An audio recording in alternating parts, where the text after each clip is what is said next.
to the beginning. We all come to a story with hopes and expectations, looking for an answer. Sometimes it would be better to live with that hope without ever knowing the full story.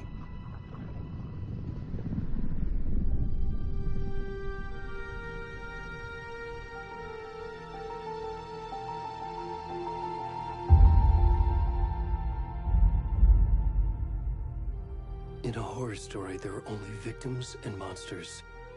And the trick is not to end up as either. But trapped by the genre, we are all ripped to pieces along the way.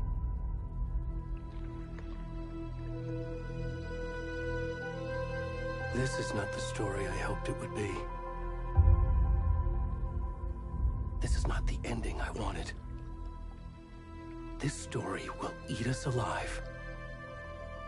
This story is a monster. And monsters wear many faces.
kiddo.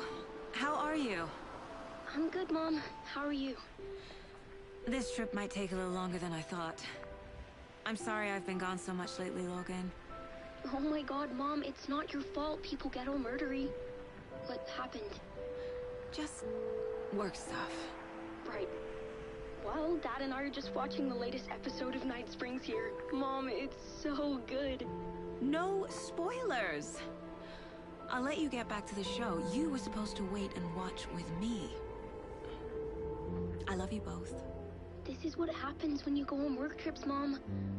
Love you too. And say hi to Casey. Tell him to stop brooding so much. Logan? I will. Bye, kiddo.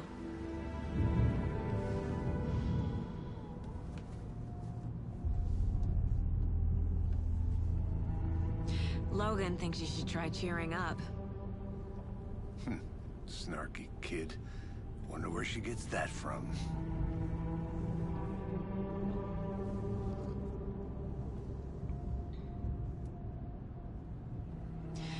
It can't be a coincidence that another body turns up just as we arrive in town. Feels like the killer's leaving us a message. I'm glad you're on this case with me, Anderson. It's right up your alley. You should take lead. Think of me as the backup. Okay. Any words of advice? Nothing that would cheer anyone up.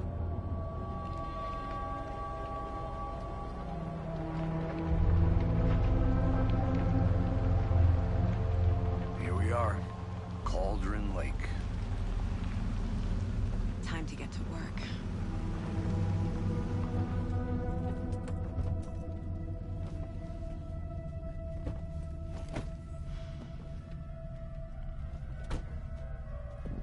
A deputy was supposed to be here to show us to the crime scene.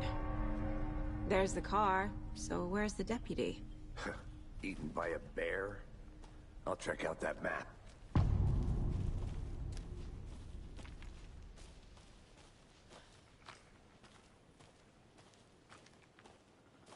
Worth memorizing before we get swallowed up by the trees. I should take a look at that map.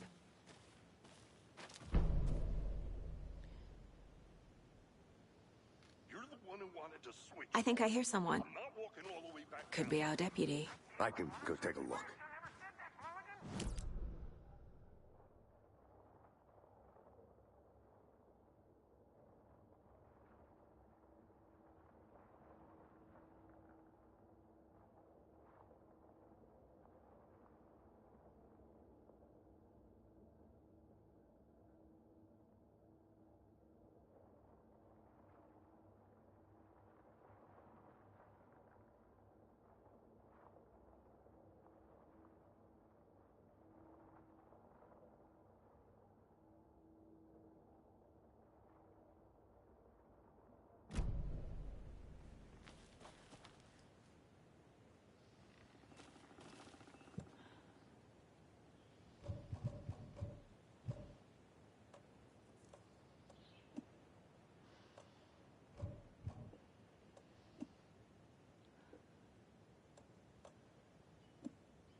Hey, over here.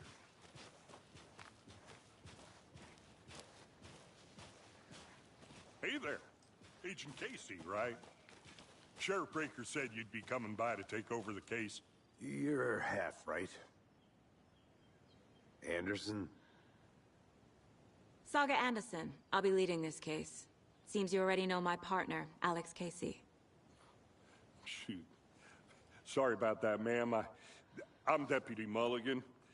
I just figured that, you know, that, Federal agents right here, Thornton. My partner, Thornton, down at the crime scene. He's not what you call the sharpest axe in the shed. Right here? What do you mean?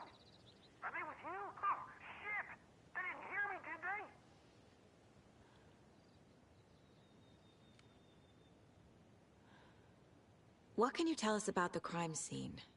Tell him about the heart. I was getting to that, Thornton. Well, we reckon there are some organs that are currently outside the victim's person when they should be, well, you know, inside. Were there any witnesses?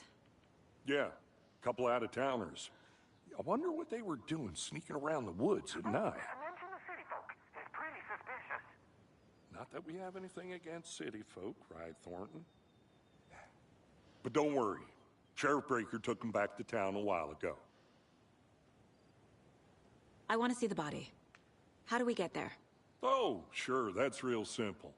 Just through the hole in the fence, down the hill towards the lake, around the old convenience store. You can't miss it. Everything's been closed since the area was fenced off. The store, the campground, all of it. Mulligan, tell him I'm here waiting. I'll show him around. They got it, Thornton.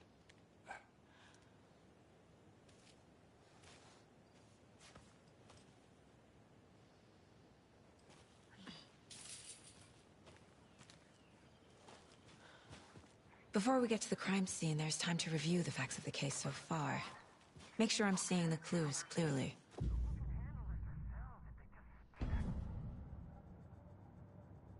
The Mind Place. My version of the Mind Palace technique. To sift through clues and work the case. Building the Mind Place again for each case. Using each field office as a model in my head. The facts are on the board.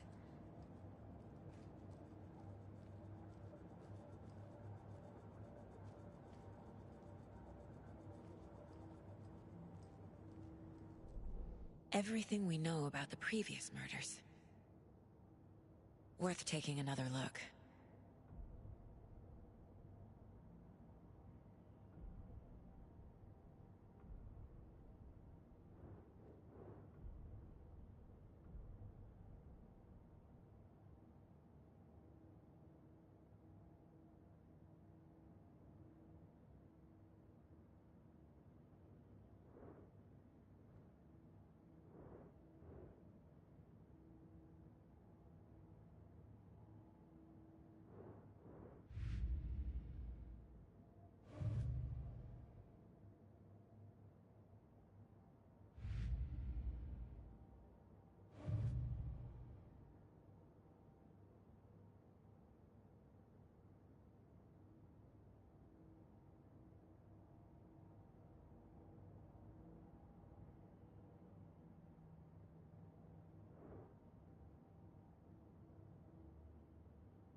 see you're already hard at work, Anderson.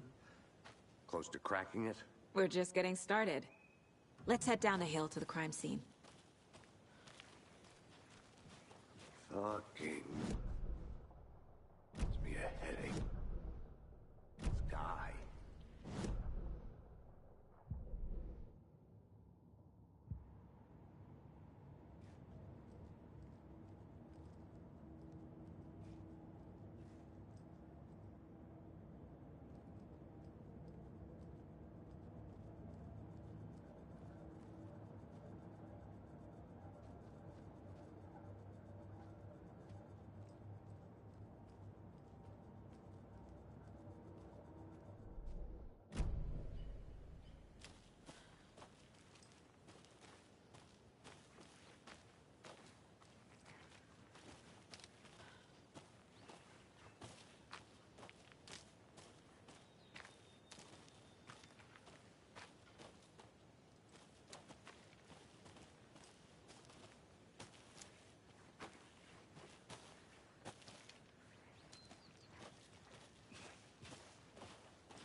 Hey, Casey. You putting me in charge. Why now? Look, Anderson, you're a better detective than I am. You've cracked cases that had the rest of us baffled. I don't want to slow you down. Are you thinking of retiring?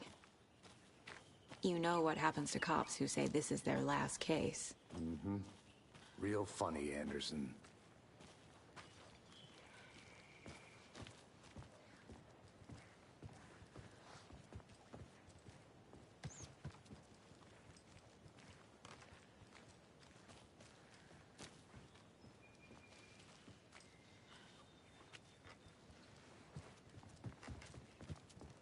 Stairs are out. You okay to jump down? I'm not that old.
I'm gonna go check something out. Be right back. Got it.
Is that a kid's lunchbox? An Alex Casey movie lunchbox.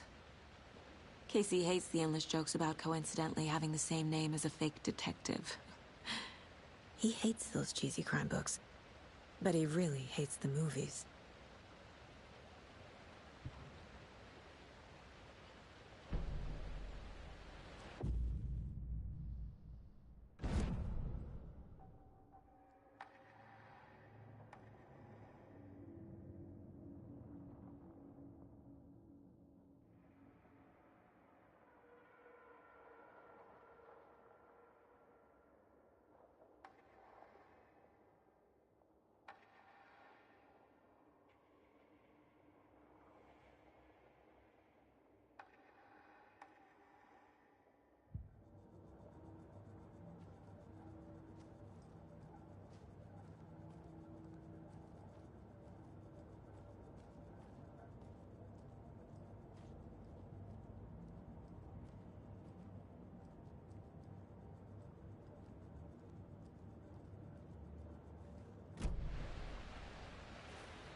Good to see you still in one piece, Anderson. Forest can be a dangerous place. Not a bad place to get murdered. If getting back to nature is your thing.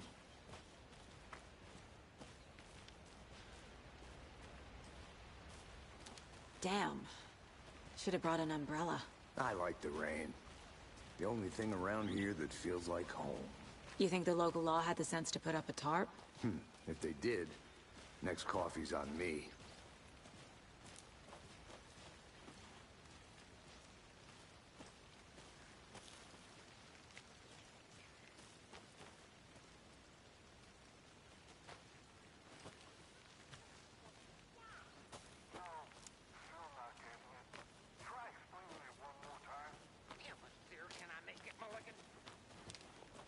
I'll be back in a second. Roger.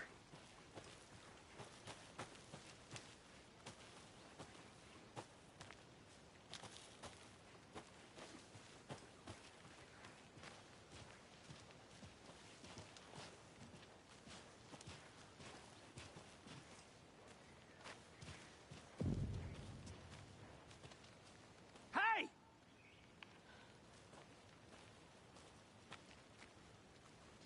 Deputy Thornton, I take it. That's me, at your service, ready to get this case solved. Now the body's behind the store. Come on, I'll show you.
Finding a Casey movie lunchbox out here can't be a coincidence. Another message?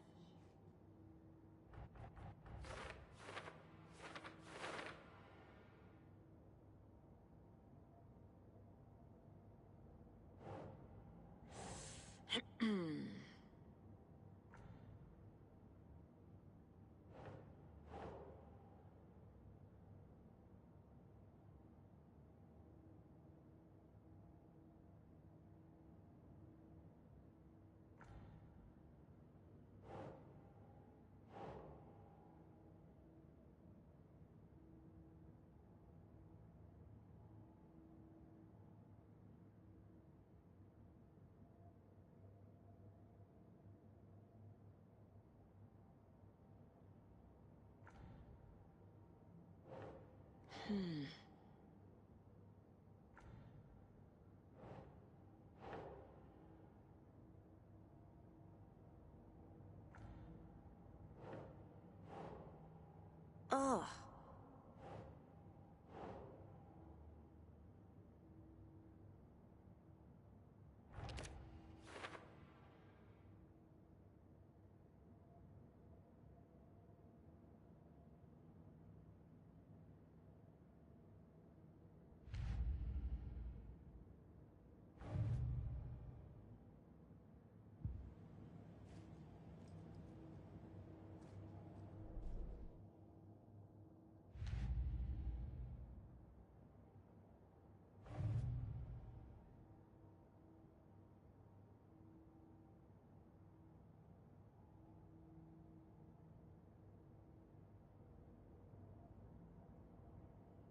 So, FBI, huh? That's so cool. Hunting down psycho serial killers and shootouts with the mob. You forgot the UFO cover-ups. What? Those are real? You guys hiring? He's joking. Let's just see this body, shall we?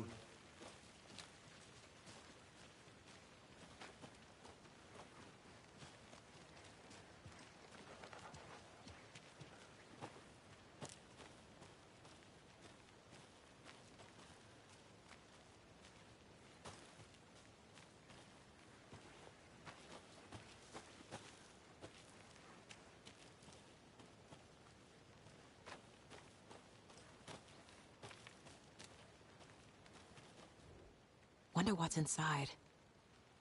I should take a look around for a way to open this thing.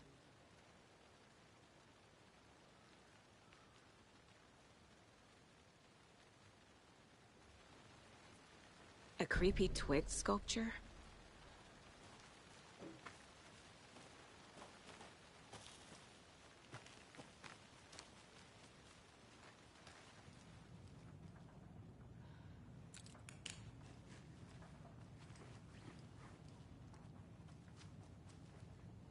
Hey there, Mr. Deer.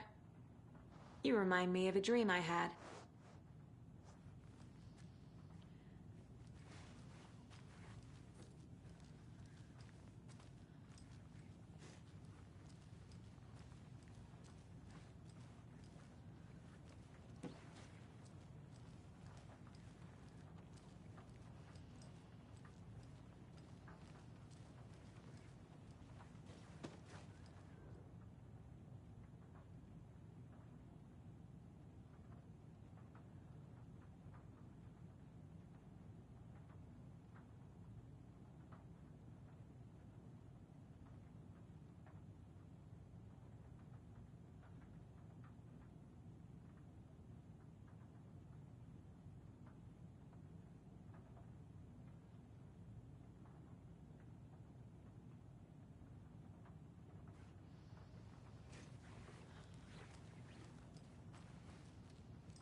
Now, this is the scene of the crime.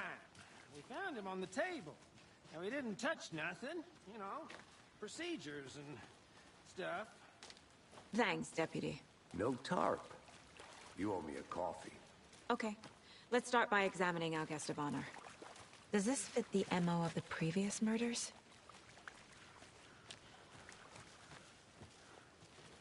I think I saw something. It'll only take a minute. I'll wait here. Step 1. Examine the corpse. Locked. They really don't want people coming in here.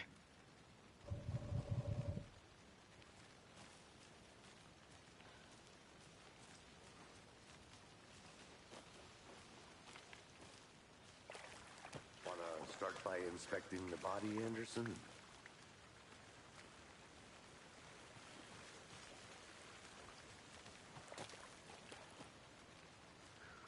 Body is positioned on the table.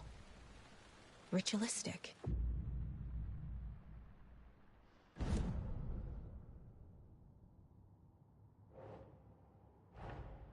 Another body turns up just as we arrive in town. Coincidence?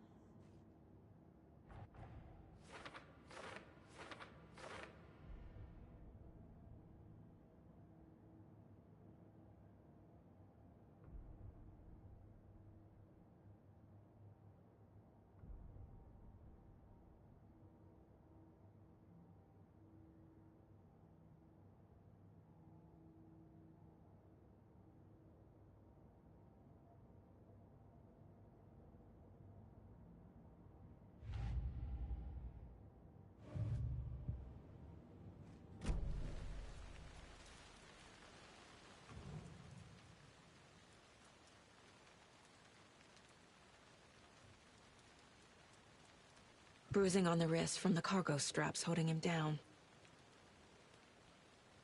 Incised stab wound. Chest cut open. Heart removed. The killer left the heart right next to the body.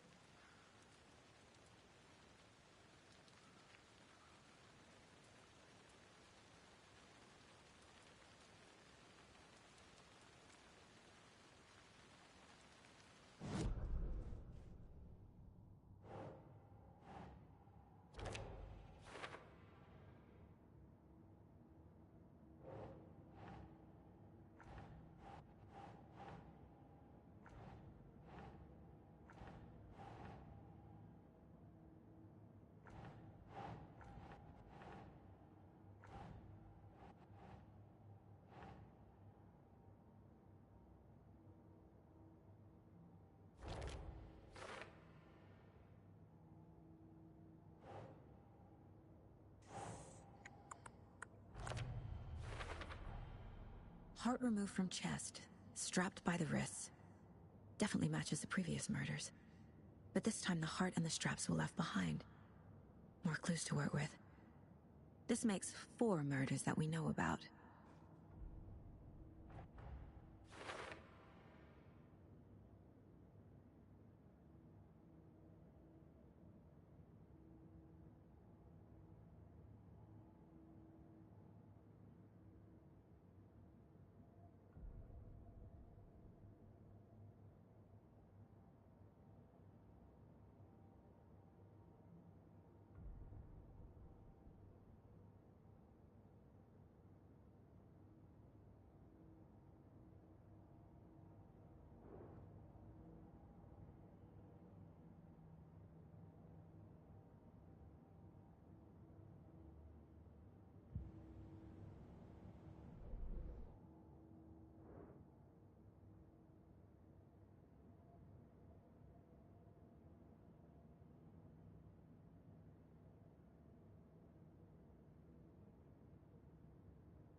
Who is our victim? Who killed him? Need to find more clues. Large amount of blood on the table. The victim died here. Multiple people were here. Multiple killers?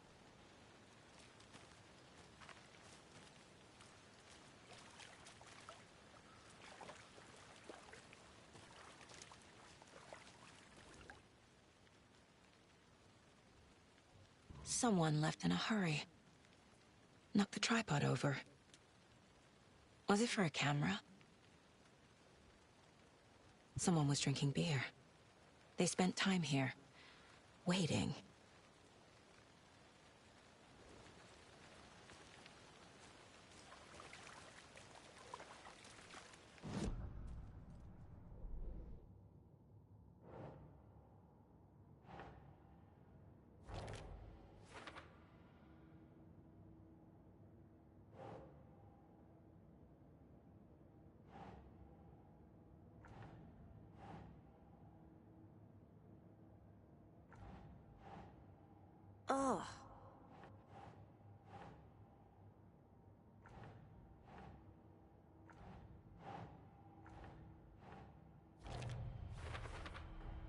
Boot prints, indicating multiple killers. Quite the party.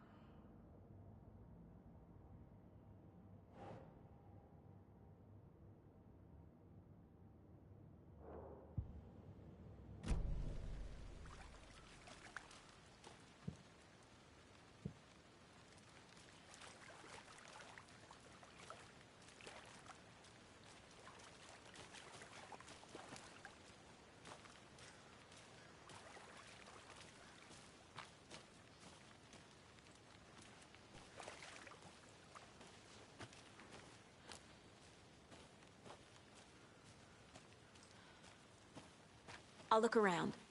See you in a bit. Take your time.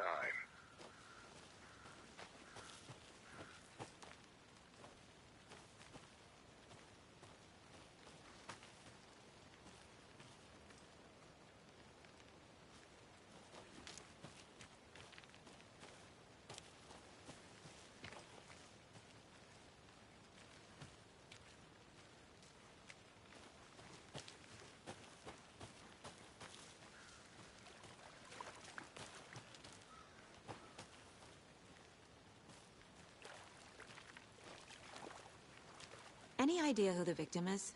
Oh, I sure do. His name is Nightingale. He was FBI. He came to town about 13 years ago. I haven't heard a word about him since. Well, until now. Nightingale? Robert Nightingale? Oh, yes. You probably knew him. Brothers in arms. Oh, and sisters. So you knew our victim? Well, I didn't recognize him in his current state. But yeah, I ran into him a few times at Quantico. Never worked any cases together. After his partner got killed in the field, he went off the deep end. Got the boot pretty quick after that.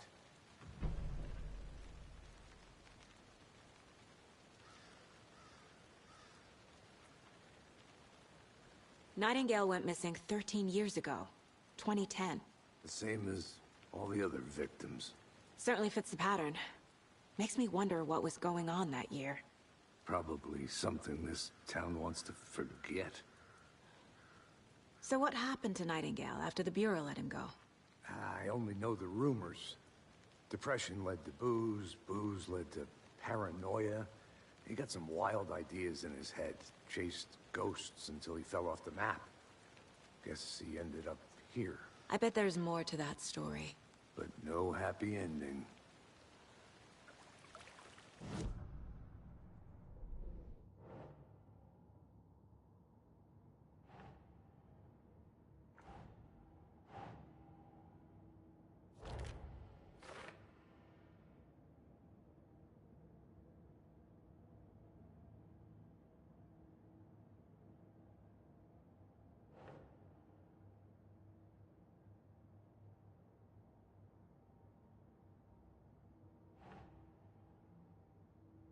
Doesn't make sense.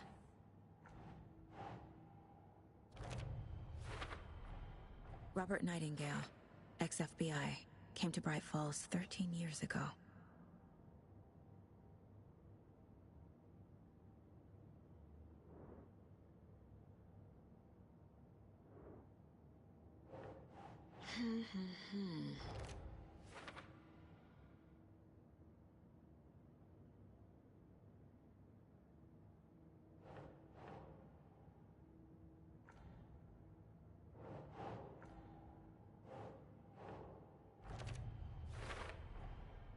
They planned for the murder to happen here, passing the time with equipment ready.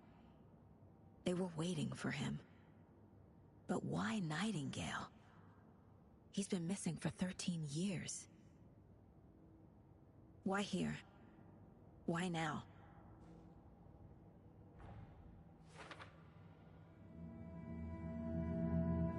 Profiling. Get into the subject's head. See what they saw. Feel what they felt. Use whatever I know about them to guide my intuition to a revelation. Piece it together.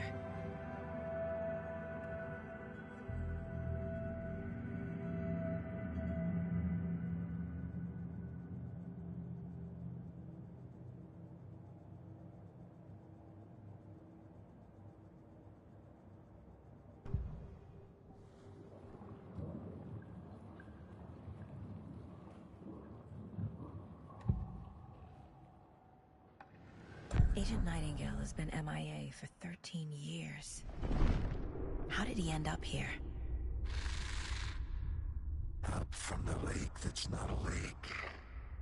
It's dark. He was there too. You are not allowed in the lake until he says otherwise. Robert Nightingale came from the lake, before his murder.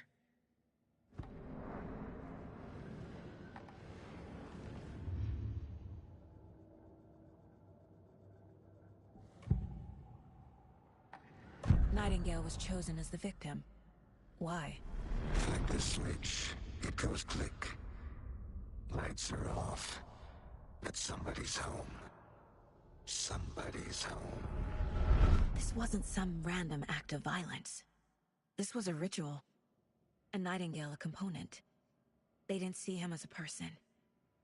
More like a container for something.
This mug always cheers me up.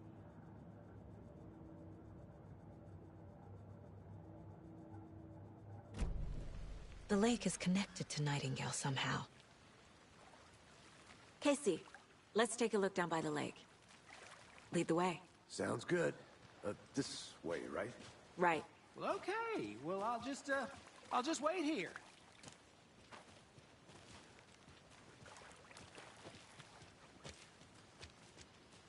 This one of your hunches, Anderson?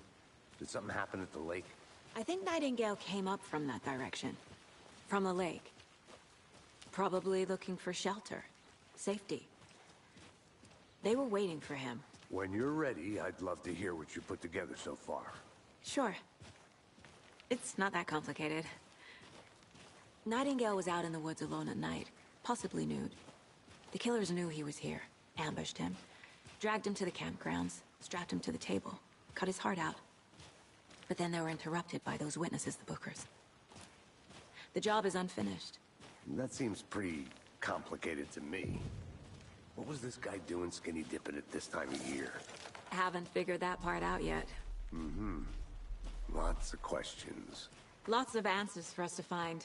I didn't know trees got that big. A witch with no heart. A strange echo of Al murder.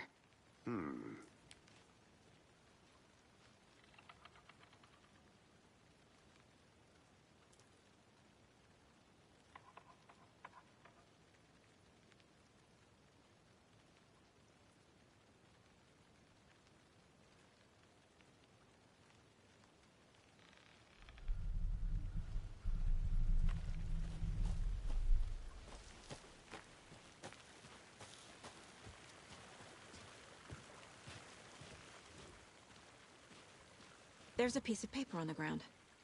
Tracks. Barefoot. Nightingales? They come out from under the boulder. Makes no sense.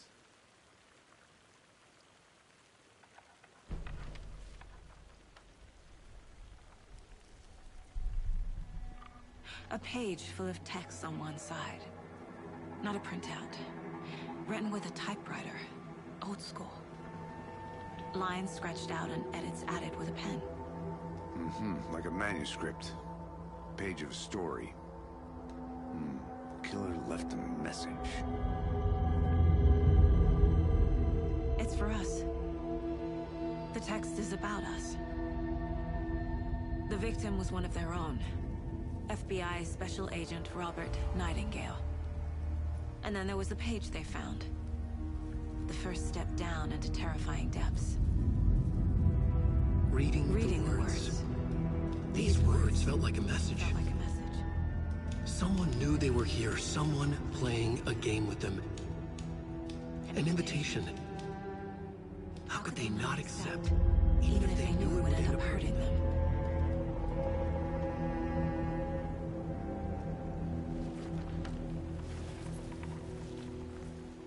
Someone's been watching us. Playing a sick game with us. You were right. This is right up my alley. Nightingale came this way. Either he dropped this page, or the killers left it for us. I should profile Nightingale about this page.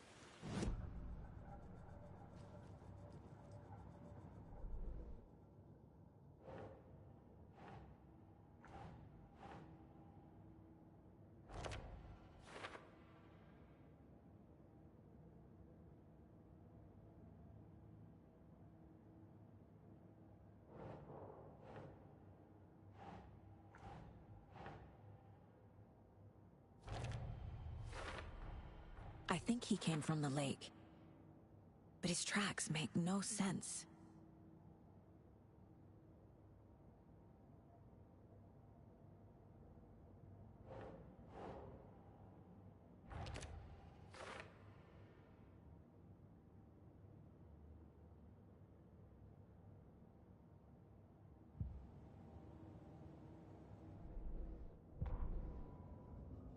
The victim was one of their own.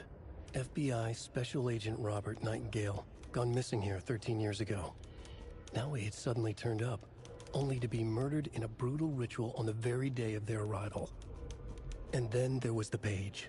This page, the first page that they had found, not the last. The first step down into terrifying depths. Secret truths trembling beyond the threshold. Reading the words, these words, felt like a message. Was a message.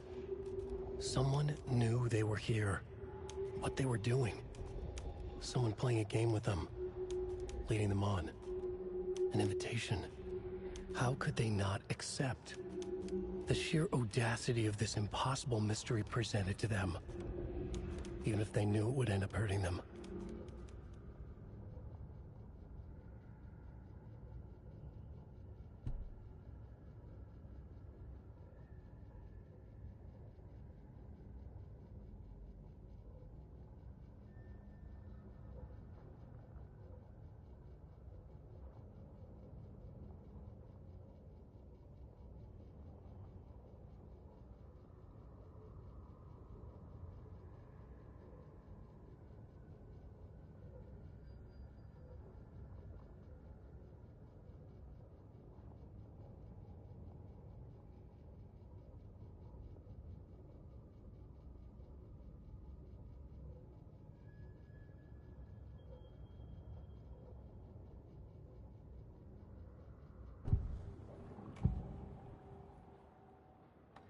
We found a page in the woods.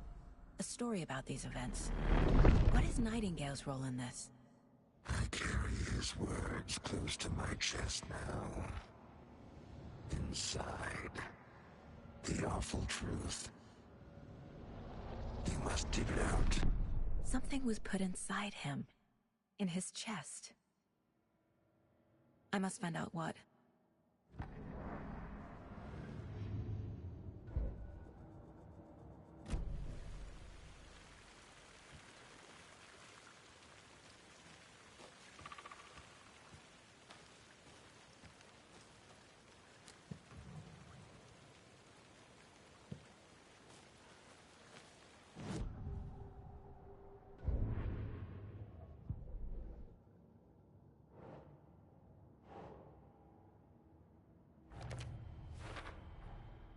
Found all I can here. Time to properly examine the body. See what I can find inside.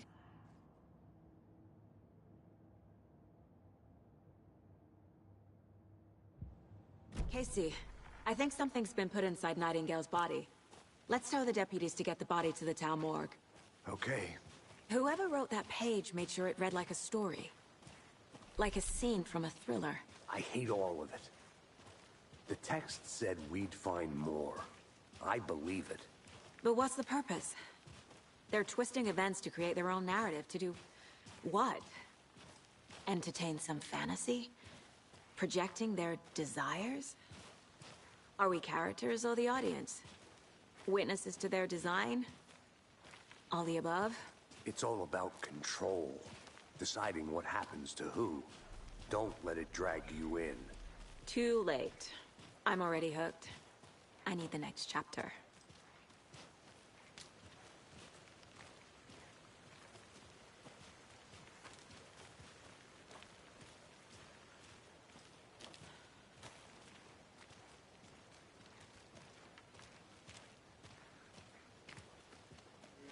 Hey, you made it back. Good. I hope you didn't get stuck in any of those big puddles. Crazy flooding down there, huh? Just like I said.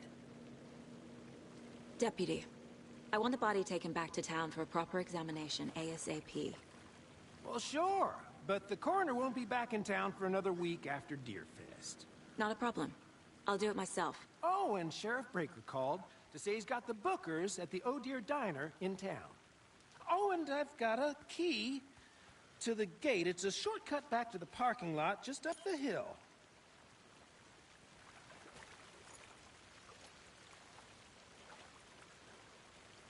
Thanks.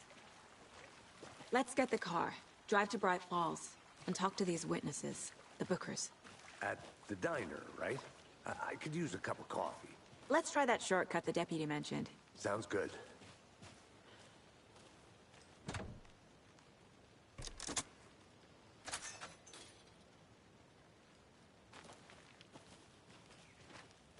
Seems like a nice town so far. Murders aside. Pretty woods. Cute lodge we got set up in. We should go for a hike if we get a chance. Now you're just being mean, Anderson. Deputies aren't exactly up to the task, but hopefully the sheriff will be more helpful. Not a surprise about the deputies. Doubt they see much stuff this gruesome.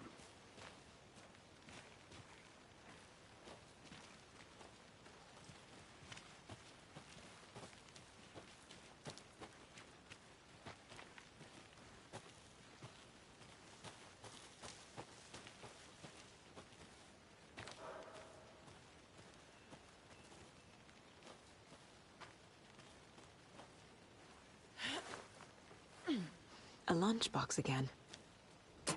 Who's leaving these out here?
Can't fit the clues all together yet.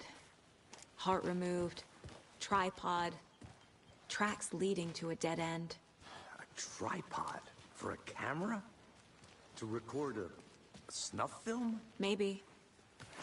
And why take out his heart just to throw it away? To stuff in something for us to find.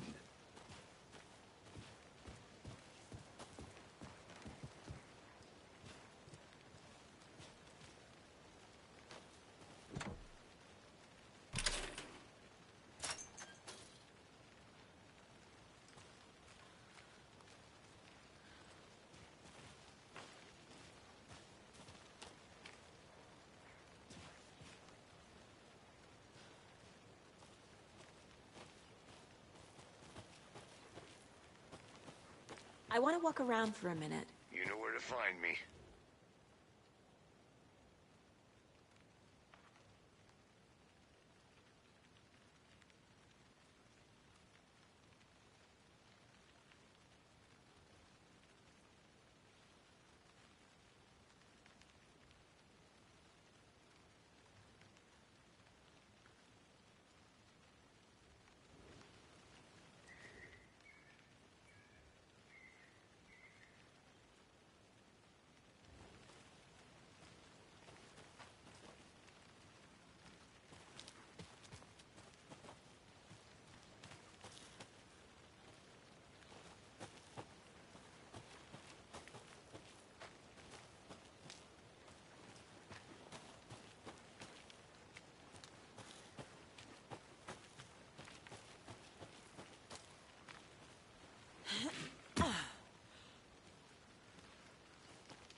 Here we are.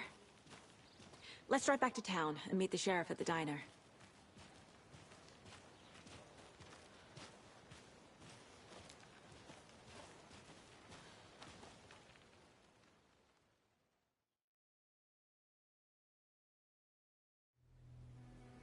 I can't get that manuscript page out of my head. I've never seen killers reach out so directly before. Damn impressive work so far. With your technique, these hunches were moving fast. I wasn't sure about taking a case so far from home, but I'm thrilled to be here for this mystery.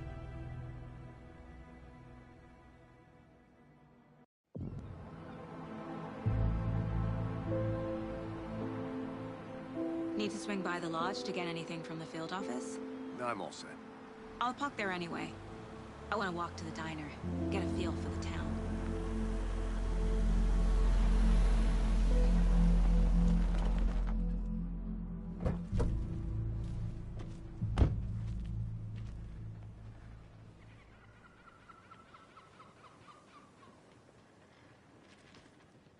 The diner's just up the waterfront. Shouldn't keep the sheriff and our witnesses waiting. I smell coffee.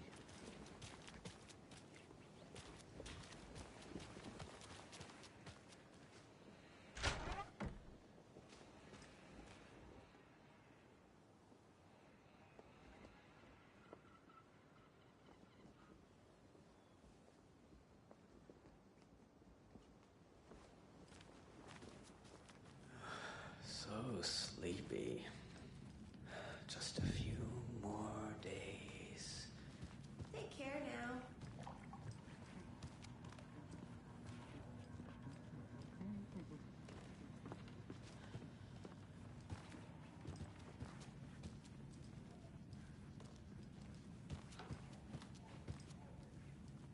I'm gonna go check something out. Be right back. Got it.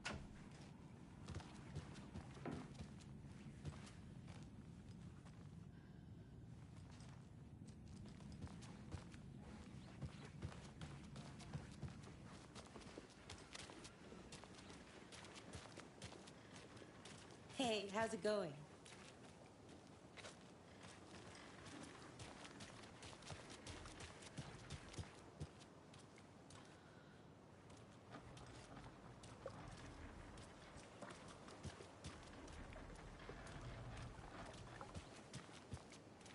That concludes our debate on whether pets should be allowed at this year's bake sale. That concludes our debate on whether pets should be allowed at this year's bake sale.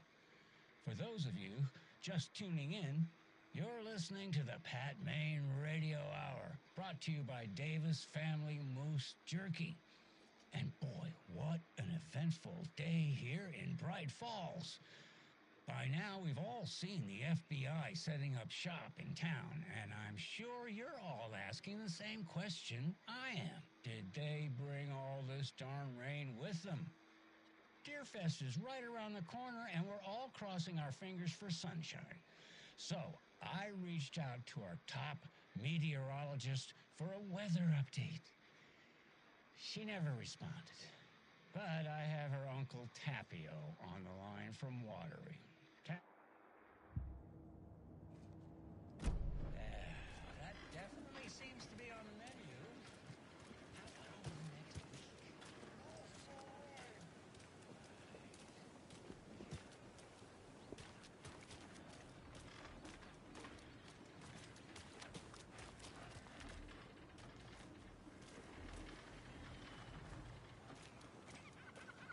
Just how much coffee have you had today, Charlie? Don't know. I need bolt cutters. How much have you had? Not enough. That's how much. Never enough coffee. Oh, that's rich. Man, it is sweaty in these suits. Isn't it? Charlene, are you as comfortable as I am?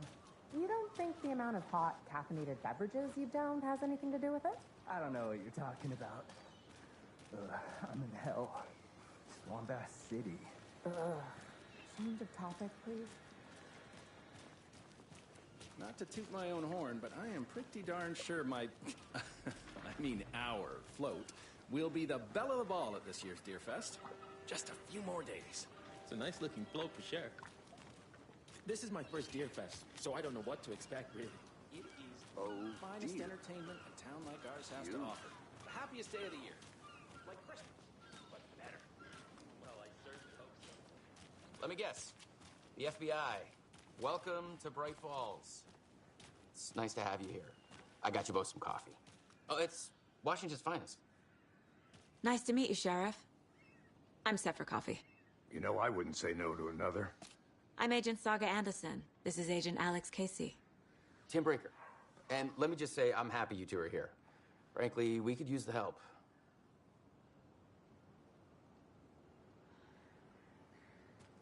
Your deputies said you had a couple of witnesses here. They made them sound like suspects. Mulligan and Thornton are still on about that? No, the Bookers don't strike me as the murdering type, but you can decide for yourselves. They're just inside having coffee and pie to calm their nerves. I'll see what they have to say. Casey, you compare notes with the sheriff. Take your time. We've looked through the case files you sent over, Sheriff. Have you had many people besides the known victims go missing? Sure. But it's slowed down ever since Cauldron Lake was fenced off. Let me guess. Missing person cases spiked around 2010. The fence was built just after. Yeah, that's exactly right. You can go ahead, Anderson. We'll be here. I can't believe that happened. Still feel like I'm gonna be sick. Come on, Ed. Have some pie. Don't take your mind off things. See you around.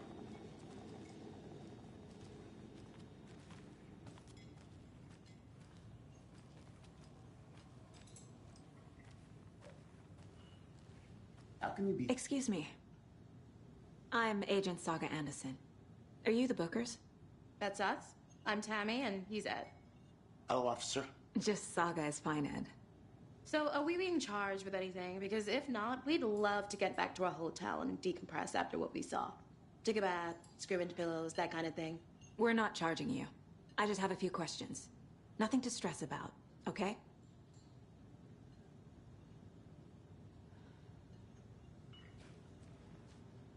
What were you doing at Cauldron Lake last night?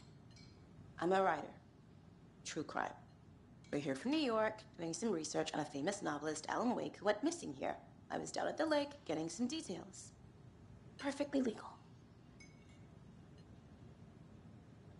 So what did you see in the woods? This naked dude came out of the lake, and he was acting crazy, shouting weird shit at us. He must have been on something. Unless skinny dipping at dawn is a thing around here. Then we heard shooting. We ran into these psychos in deer masks. They were tearing into the naked guy with knives, like some kind of satanic cult. And then we bolted and called the cops.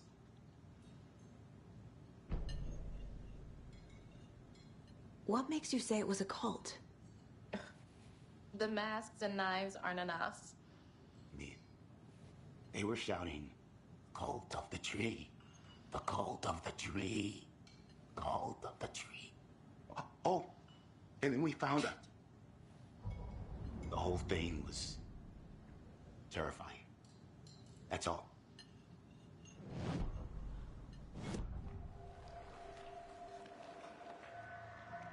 The cult of the tree. What are the Bookers telling me? I found their necklace. The symbol is 2 triangles. The cult wants their spruce tree bag, Tammy. Finders keepers, Ed. My publisher will want this on the cover. Tammy found something. A necklace belonging to one of the cultists. The Bookers were at Cauldron Lake. Why? The prince was built to hide what's there. They say the rider fell in the lake. Private party. No trespassing. My book has questions. Past the bolt cutters. They broke in for the sake of Tammy's book. Nothing to do with the murder. They were telling the truth.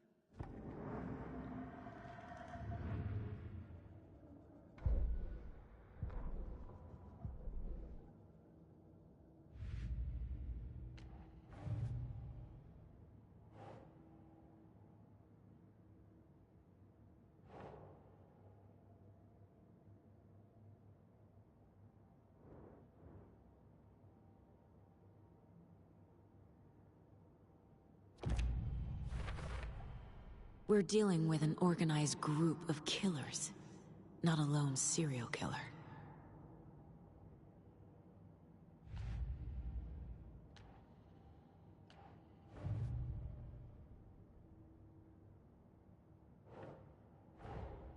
I need to know more about the Cult of the Tree if I'm going to shut them down.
Think, Saga.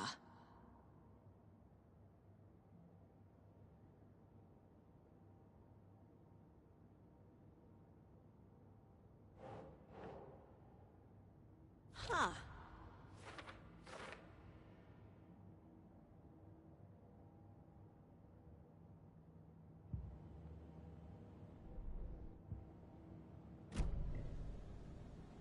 So you found something there, right? A necklace these cultists may have dropped. Okay. Wow. How did you put that together? It's evidence. You need to hand it over.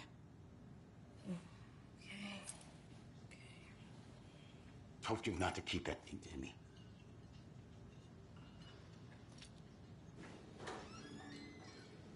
Thanks. This could prove to be helpful. Do me a favor. Stick around town for now in case we have any more questions. Like we'd even dream of missing Deerfest. Oh, God. Saga! Saga Anderson. As I live and breathe. I thought we'd never see you back here after that awful, awful thing happened to your baby girl. How are you? I'm sorry. Who are you? I don't know what you're talking about. It's me, silly. Rose. You know me. I don't think I do. And what horrible thing happened to my baby girl? She drowned. Your daughter.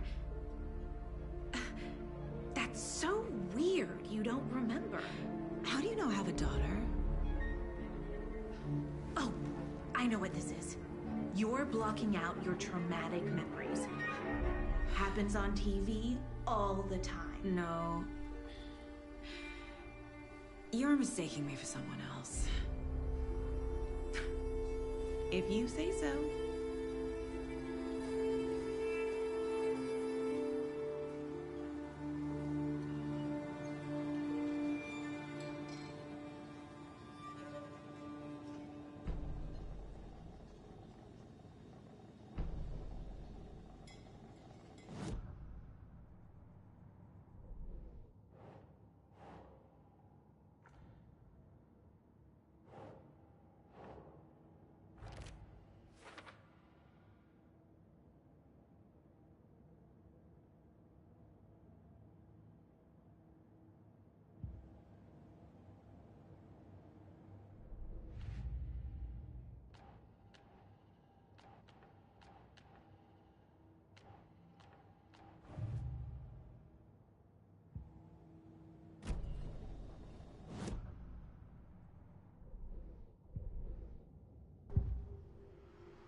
So, Rose, help me out.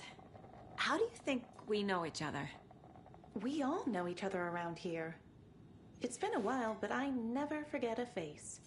Or a coffee order. Guess I just have one of those faces. Seen anything out of the ordinary in town lately? Suspicious people in deer masks? No one's suspicious. But soon enough, there'll be lots of happy people wearing deer masks for Deerfest.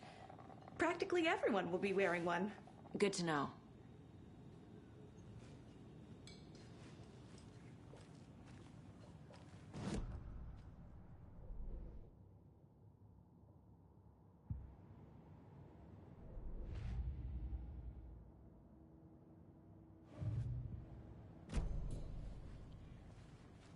All set?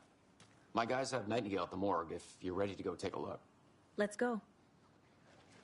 Well, Casey, I got a lead. Looks like we're dealing with a cult. The Cult of the Tree. A murder cult. Fuck. Have you heard of this Cult of the Tree, Sheriff? Only the urban legend. If you're in the woods at night, the cult will get you. That sort of thing. We're not gonna find out you're the Grand Wizard or something, are we? I played some D&D back in the day. Wizard was always my favorite class. Morning, Sheriff. Looks like you have some guests. Ah, morning, Ted. Yeah, real important guests.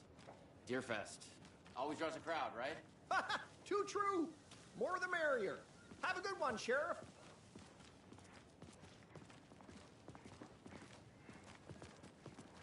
Hey, what do you know about that waitress from the diner? Rose? Yeah, she's a bit of a space case. She always has been. Why? What'd she do now? She kept saying that my daughter drowned. She even knew my name. It was all very weird. Rose has a talent for saying the weirdest thing possible. But it's best not to take it personally.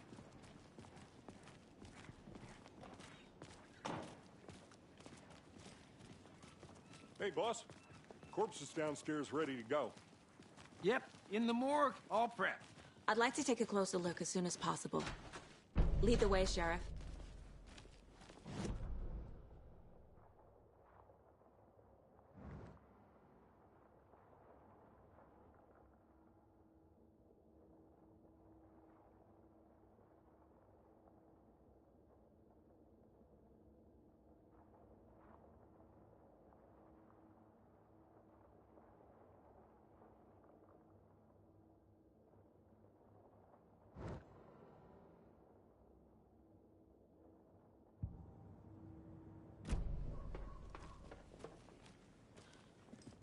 I'll be right with you, sir.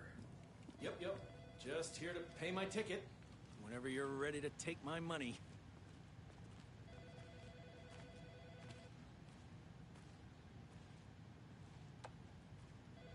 No speeding happening here, I see. Sir, some patience, please.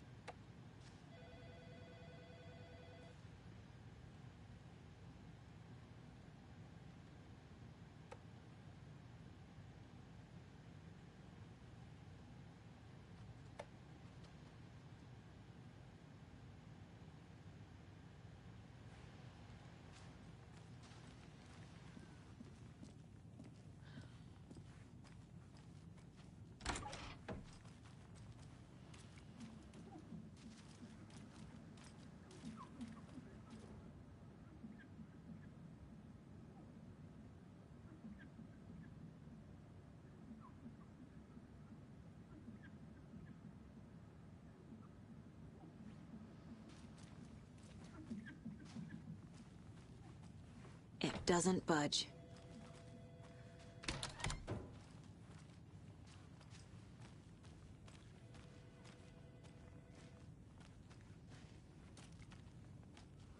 They locked up an innocent man.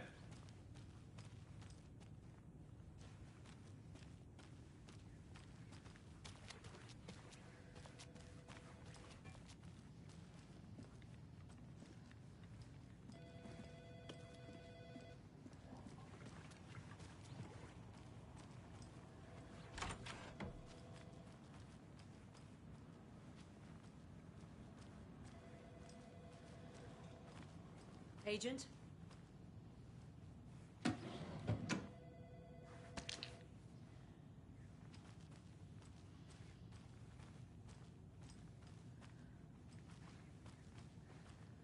As you know, the investigation is being taken over by the federal agents.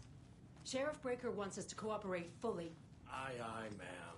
I'm being serious, Nelson.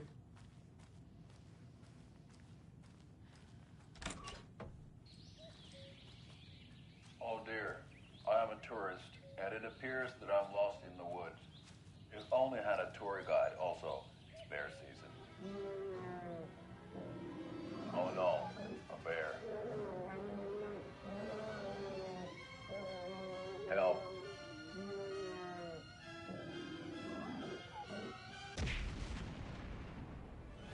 Did somebody call for a tour guide? Oh wow, Koskela Brothers Adventure Tours. Unforgettable tour experiences at affordable prices. That's right, I'm Ilmo Koskela, voted best coffee roaster / tour guide by Coffee World magazine, and I'm here to give you the tour of a lifetime. But Ilmo, I've heard the government has seized and restricted access to many local nature attractions. That is true, Janko. Many local attractions have recently become fenced off by the government, and that's why at Koskela Brothers Adventure Tours we say, fuck the government. We have bolt cutters. Oh wow, you think of everything, and we'll take you anywhere. Hiking through the scenic Elderwood National Park. Fishing in the crystal clear waters of Bright Falls Dam. Bird watching at majestic Mirror Peak. The tour of a lifetime is just one phone call away. Book now to get a 9% discount on this limited edition Oh Dear Diner coffee thermos.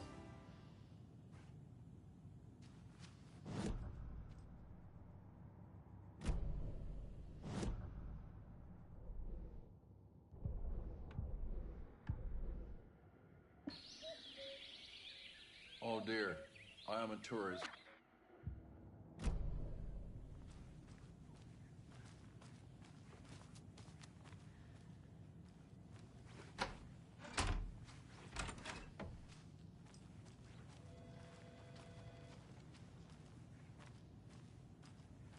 So we share a morgue with the funeral home next door. It's a shoestring budget. I guess you guys don't have that problem, though. Our only coroner rotates between a few other towns, and he's away this week. But you can handle this, right? I'm qualified to perform examinations. Yes.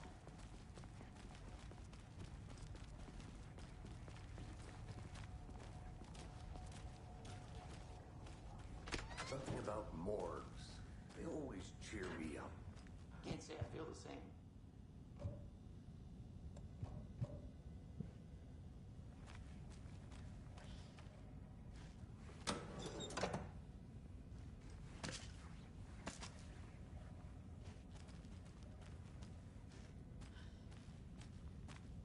I need bolt cutters.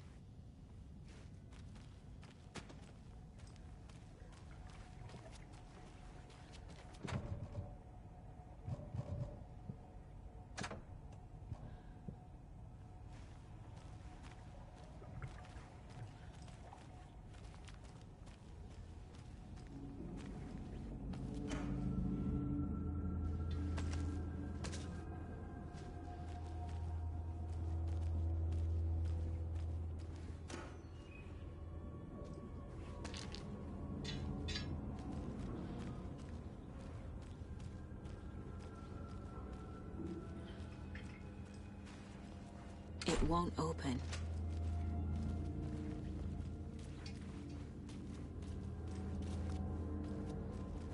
Okay. Let's take a look at our patient. I'll start with the external inspection before performing the internal examination.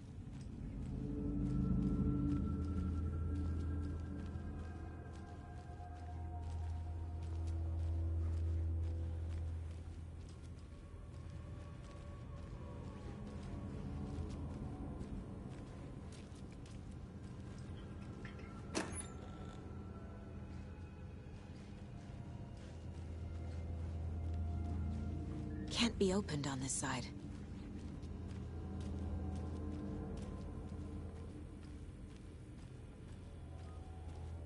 What was the cause of death?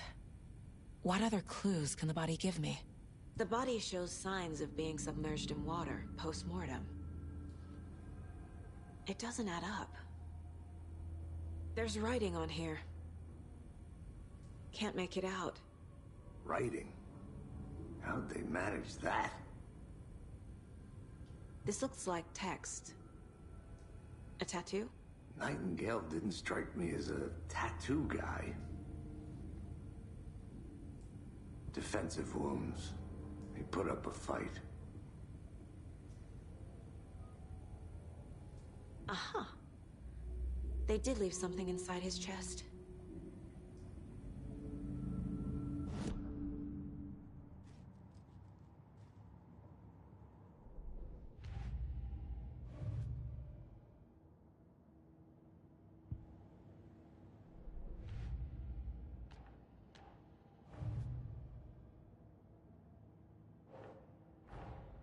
Time to see what Nightingale's body can tell us.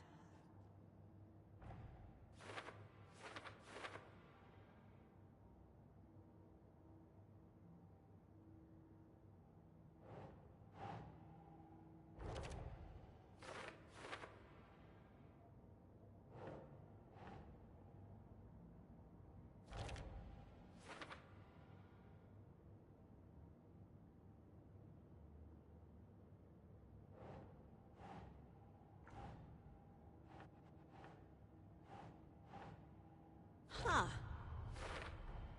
Chest wound is cause of death, but the corpse is bloated, waterlogged. Doesn't add up.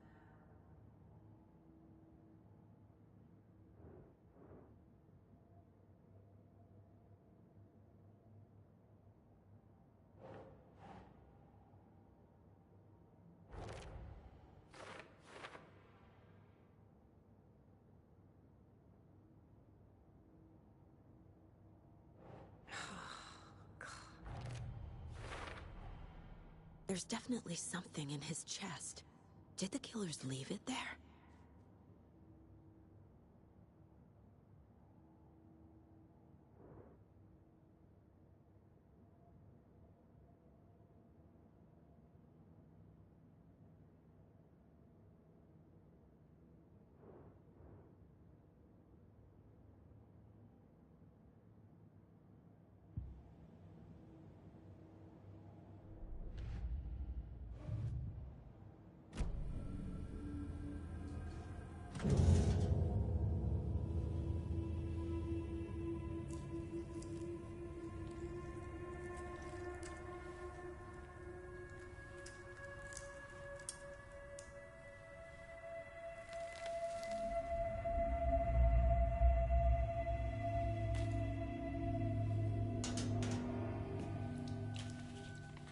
Same type of page we found at Cauldron Lake. Nightingale hunted Saga. Didn't see her. The Taken could not see into bright light. Light hurt them, made them vulnerable. Nightingale had no heart, but here he was, killing. Someone's created a fucked up fantasy about us. Hey, hold on. We found these kinds of pages. I didn't think they were relevant to this case. I have them right here.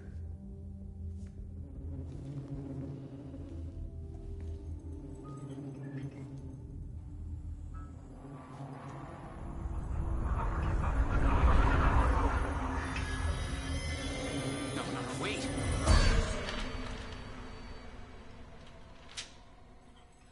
Sheriff? What the hell? Show me the clicker.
My gun's out in the hall. Gotta get it back.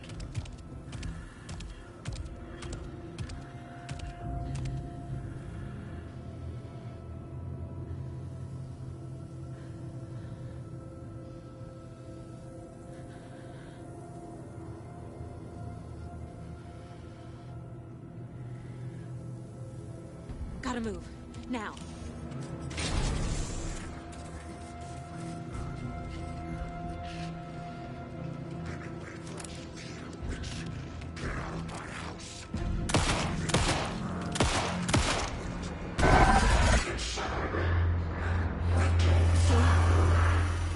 Vanished.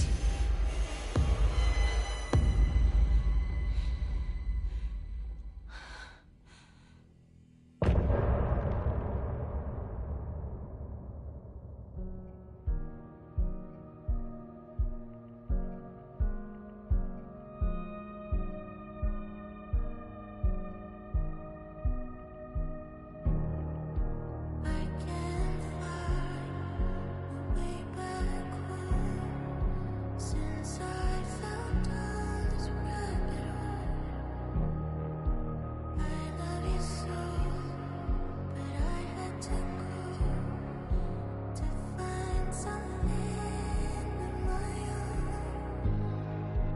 I see the pattern in my mind, anxious designs of the darkest kind, piece together. Clueless way to paint a portrait to get clear.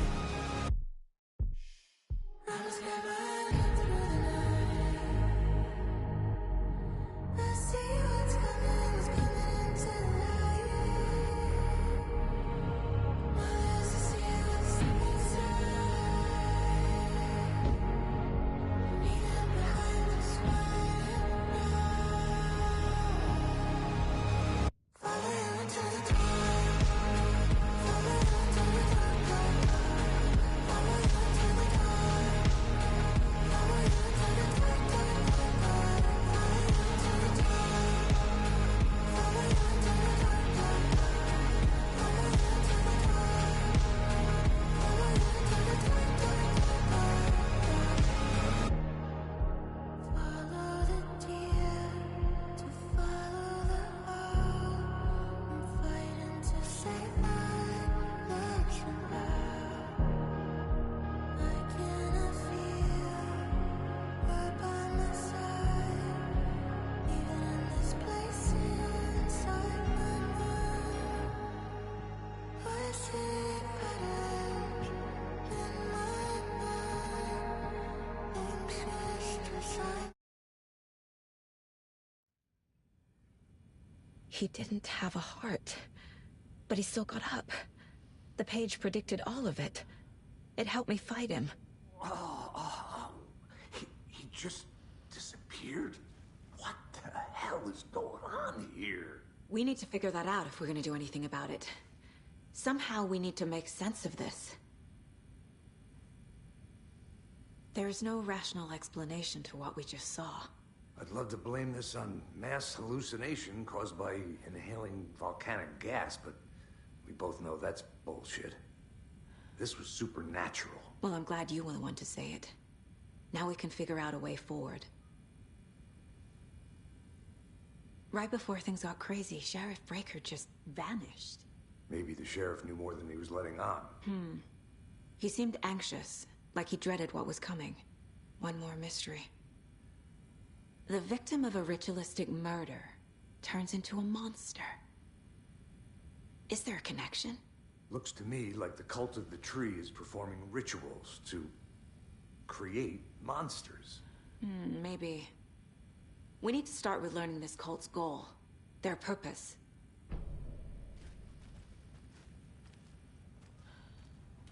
There's one of the pages on the floor.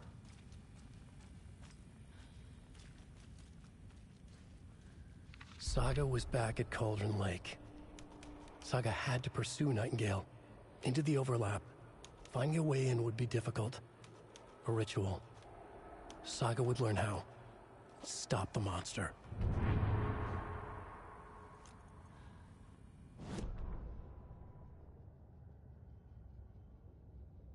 Saga was back at Cauldron Lake. He was there too, Nightingale. Was, but wasn't a Taken, a creature of darkness. He was beyond her reach, where some other strange reality, the Dark Place, merged with ours. This place and the Dark Place, a tarp thrown over top, drowning everything beneath it, a flood of darkness, soaking into everything, spoiling it, rotting it. The page called this area an overlap. Saga had to pursue Nightingale into the overlap. Finding a way in would be difficult, required precise steps, a ritual. Saga would learn how. Stop the monster before he killed again. Her job. He'd be inside, waiting for her.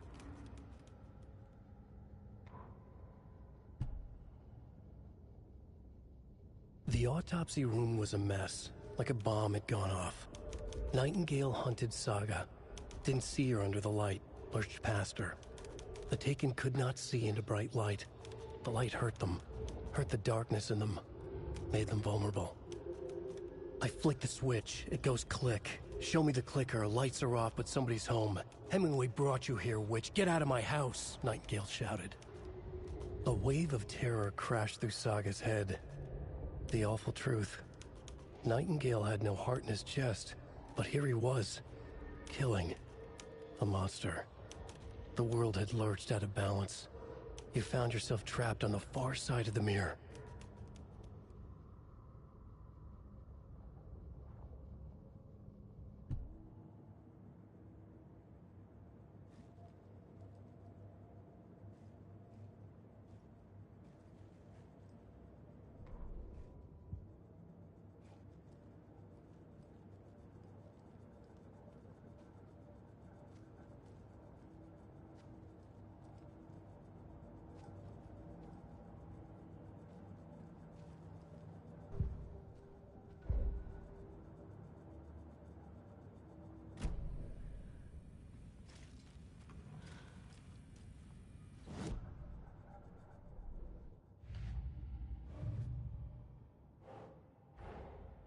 A dead man turned into a monster. Light as a way to fight him. Pages predicting the future. There's no rational explanation. This is the case we must solve.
The page places Nightingale back at Cauldron Lake.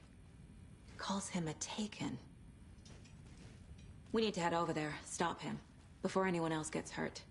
Okay. Must be locked from the other side.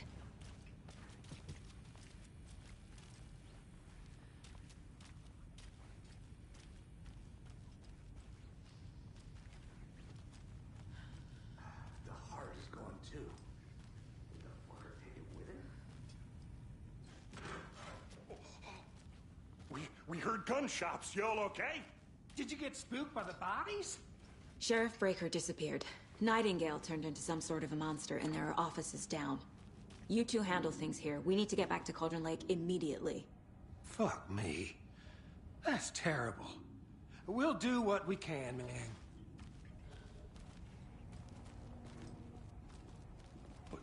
That's crazy, right, Thornton? Nightingale's heart was missing. How could he do anything? He's dead. Yeah, right. Well, that's all crazy talk. Monsters aren't real, and what do you mean the sheriff disappeared?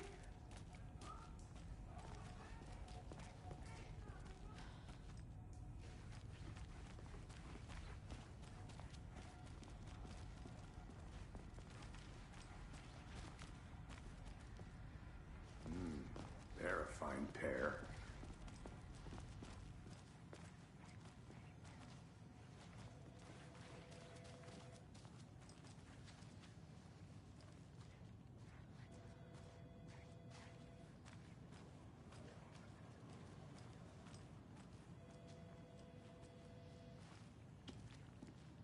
Hey, how you doing? Nightingale and his cult are dangerous. We need to be prepared in case things escalate more than they already have. Can you call it in, Casey? Smart choice, Anderson. Agent Casey here. Yeah. Right. We need backup. The Bright Falls case. Right back after Whoever this you can. next...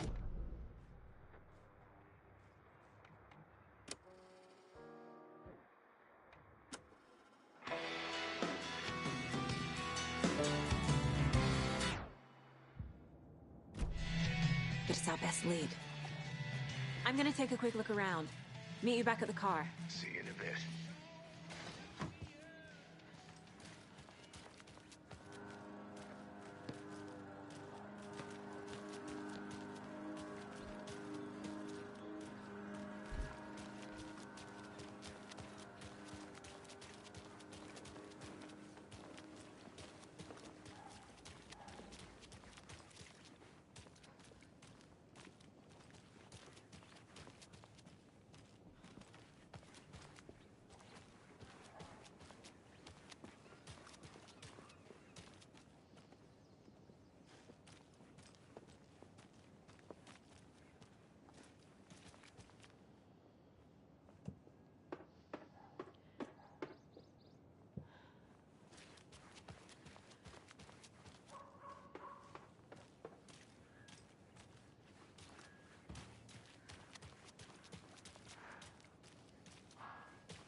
Mercado won't roll over on the issues.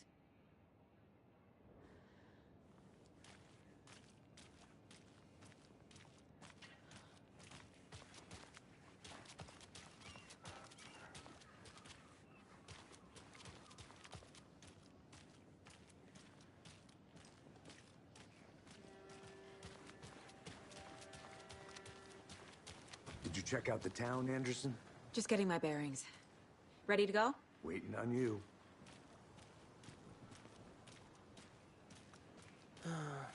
Rinse and repeat. Clock out, get a beer.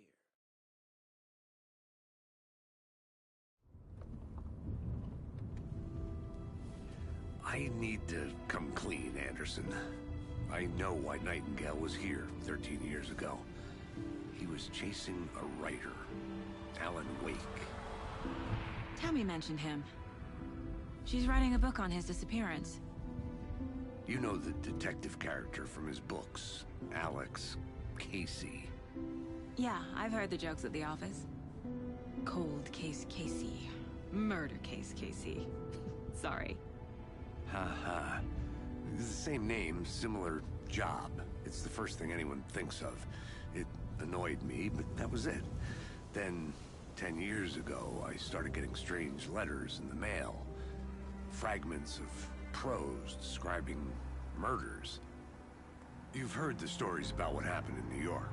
Some of it, at least. Bodies started to pile up. It was a murder cult. Turns out the fragments sent to me were from the crime books of Alan Wake. The cult was copycatting the murders from the books. In their heads, they were performing a ritual to bring Wake back.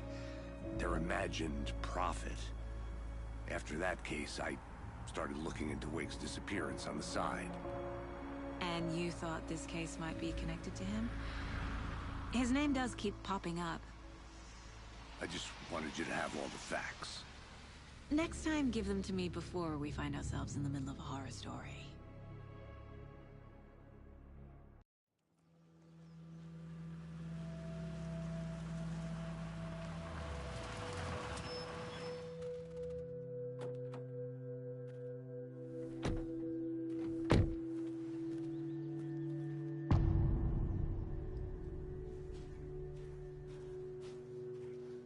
The page says Nightingale's in something called an overlap. Need to figure out exactly what that means. I'm happy I'm not in charge of this mess. Thanks. Let's start looking for Nightingale where he was killed. The writer of these pages knows what will happen. Because they're behind this, or because they can see what's coming. Impossible things are happening here. A world operating on different rules. I need to understand this strange logic. To see the clues. To solve the case.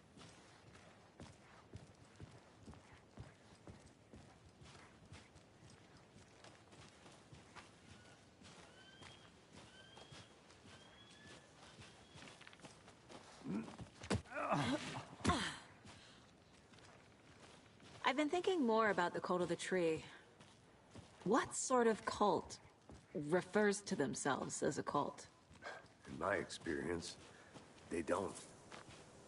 We're not seeing the full picture yet.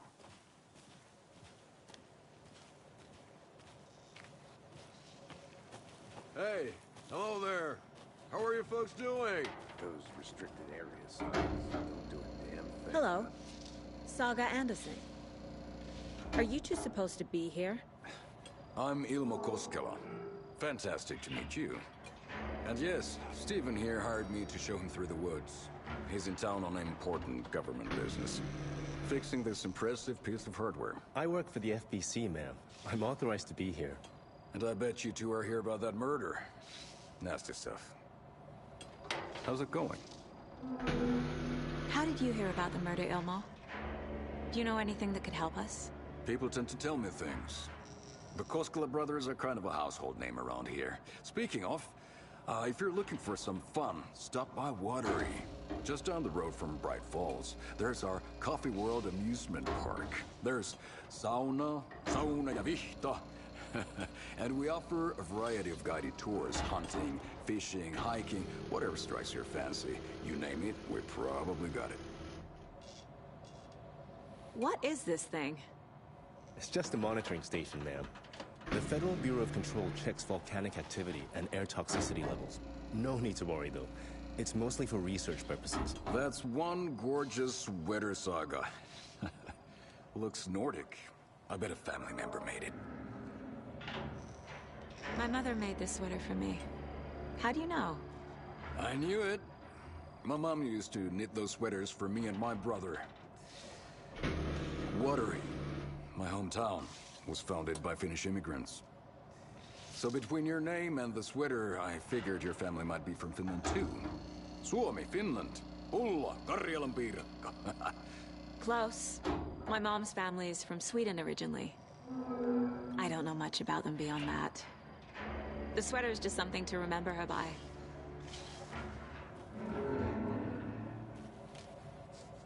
Stephen, we're investigating a murder that occurred nearby. What can you tell me about your bureau? Nothing that isn't classified, I'm afraid. But I don't know anything about a murder. Operations here are run by a different department. I'm just here to make some repairs. The wiring on this thing frays every couple months. Yep, that's the raccoons. They grow real big here with teeth like you wouldn't believe. Can't gnaw right through a garbage can. That's all for now.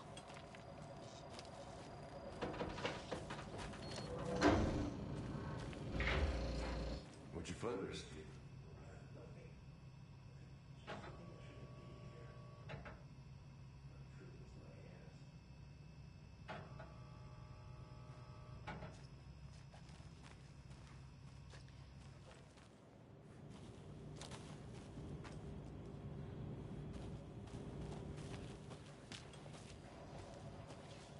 Let's get to the murder site, Casey.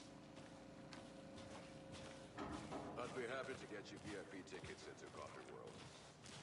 A lot of things about this case keep bothering me. But one thing feels really off. Breaker's disappearance. I don't get the feeling Nightingale was responsible. He was about to give you more of those pages. Something didn't want us to have them? Or was protecting him from Nightingale? Spontaneous combustion? I don't know. Not the kind of disappearance we normally solve.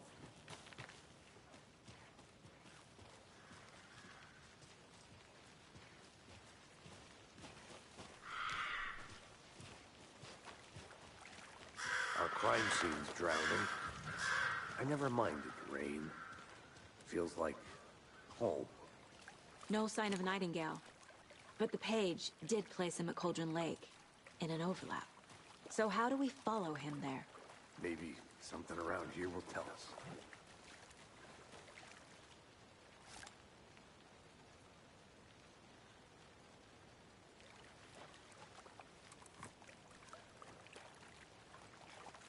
We've seen this symbol before.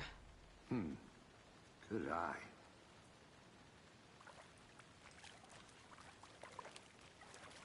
Bare feet. Nightingale. I'll see where these footprints lead. Can you comb through the crime scene one more time, KC? Just in case? On it. If anything comes up, I'll radio you.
The cult of the tree is behind these murders. This case just became much more complicated. I'll need to start a new file. But it's my first cult case. Exciting.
Hey, Casey.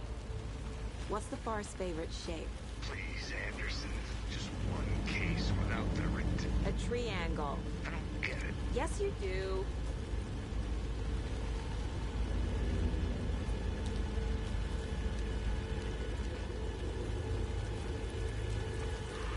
The tracks lead into the water. Where'd you go from here? I can feel something. A presence. Nightingale isn't far. I know Nightingale is somewhere around Cauldron Lake. The tree was a threshold. This place and the dark place. You're in over your head. Next stop, Caldera Street Station. The threshold. Like a doorway. Leading to Nightingale. It's somehow connected to a tree. Witch's Ladle?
What is that?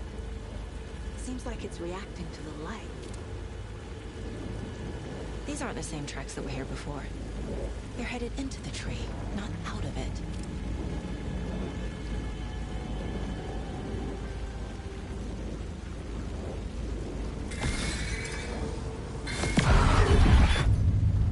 My flashlight burned the dark stuff away. It was covering another page. The fuse was in place. Saga stepped into the witch's hut. Inside, a bright light. There were objects that stood out to Saga, as if the light had manifested them. The witch's hut. Okay. I trust the pages to lead me to the overlap.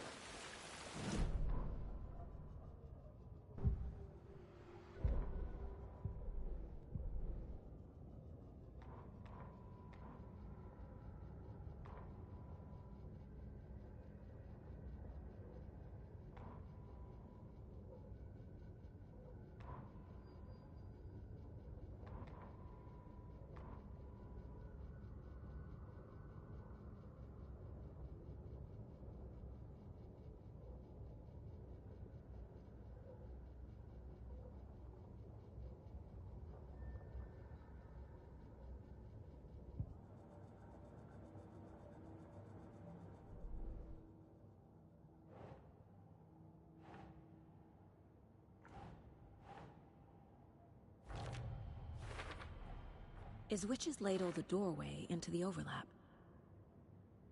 If so, that's where I'll find Nightingale.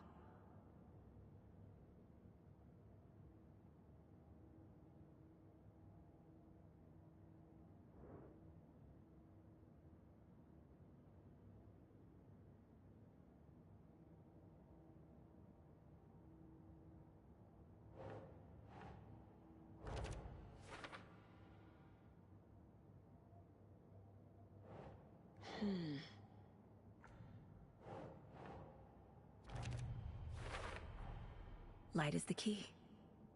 To stay safe. but for something more to be revealed as well.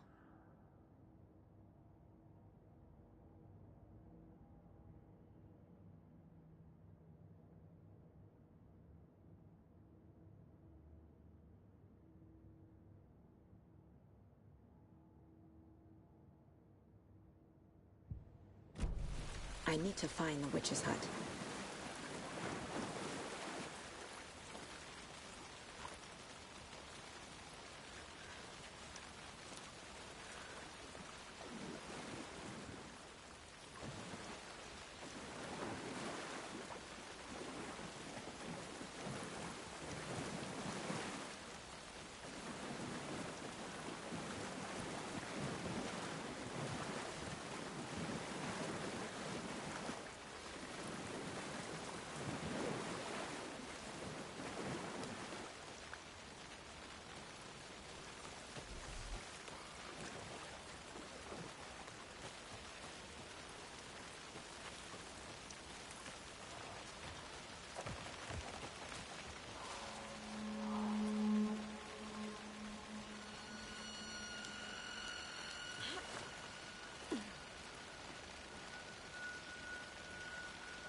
This is the witch's hut.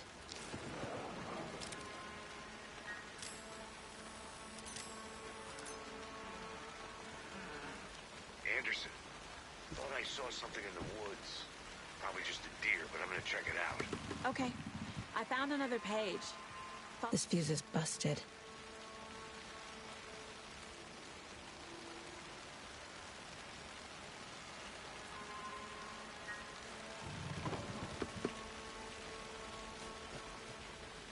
The fuse box is missing a fuse. I need to find one to turn on the lights.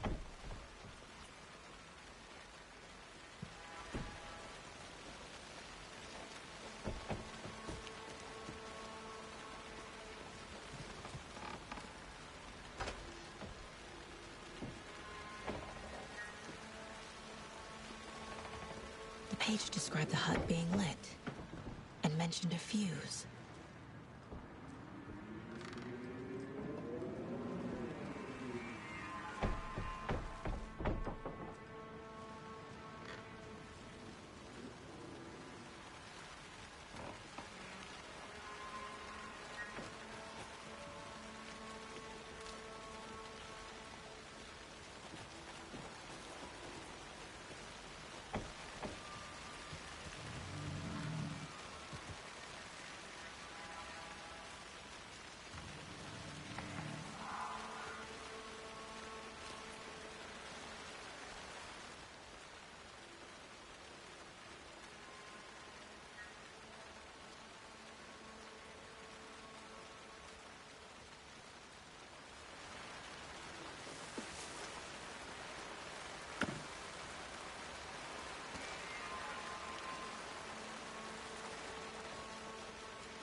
This one looks good.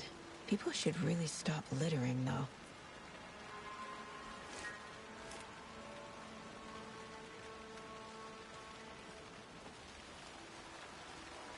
There's another lunchbox.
Another page.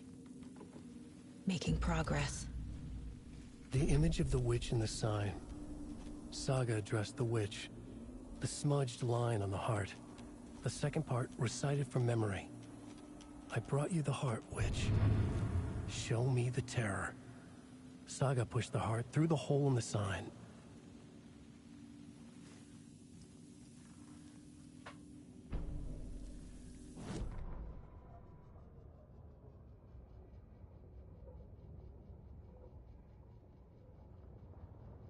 Witch's ladle, towering over Saga, watching her and the witch.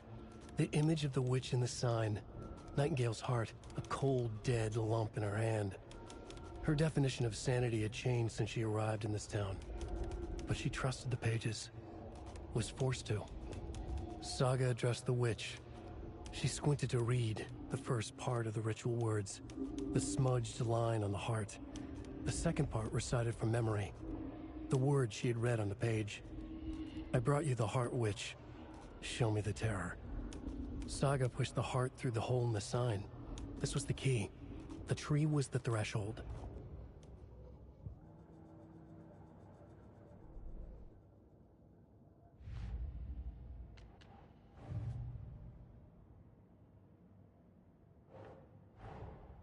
The page from the witch's hut seems to be describing some kind of ritual.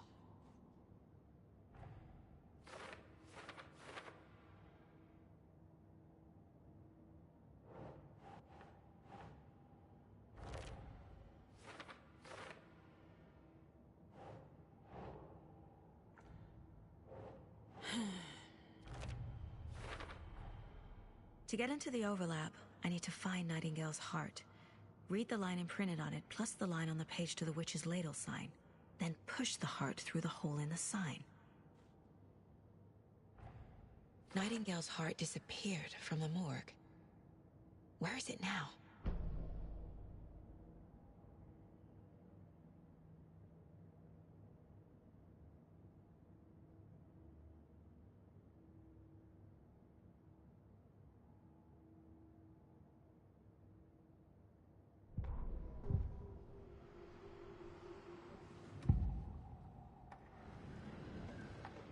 I need Nightingale's heart to get to the overlap.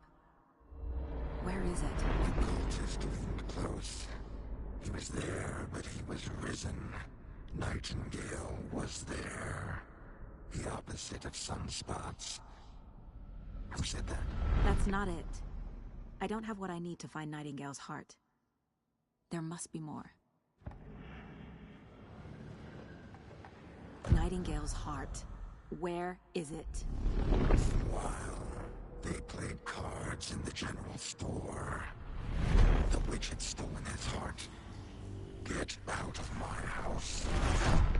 Nightingale's heart is at the general store, in a fridge.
I need to check the general store for the heart. Casey, I'm headed to the general store. I think I know how to get into the overlap. Roger that. I followed some ATV tracks in the woods and got a bit turned around. Did you get lost? I've only been lost once in my life, Anderson. The years I spent with my ex-wife. I'll find my way back, don't you worry about it.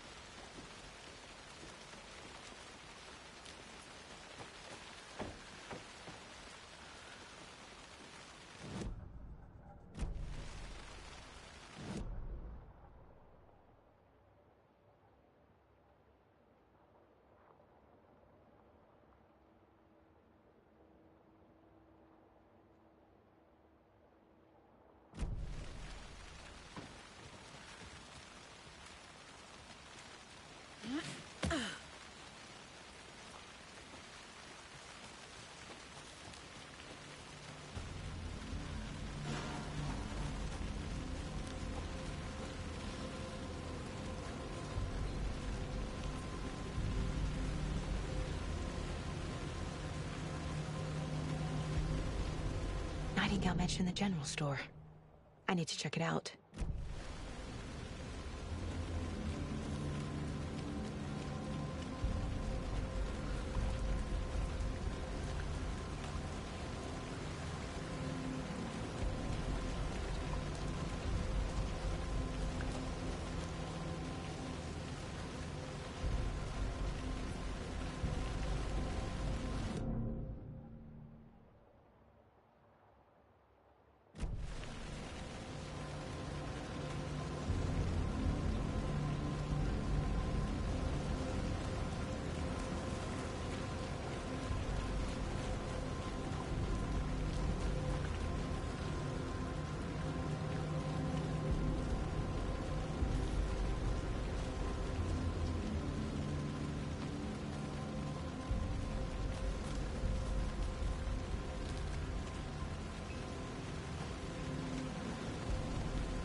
Cult of the tree! Around here!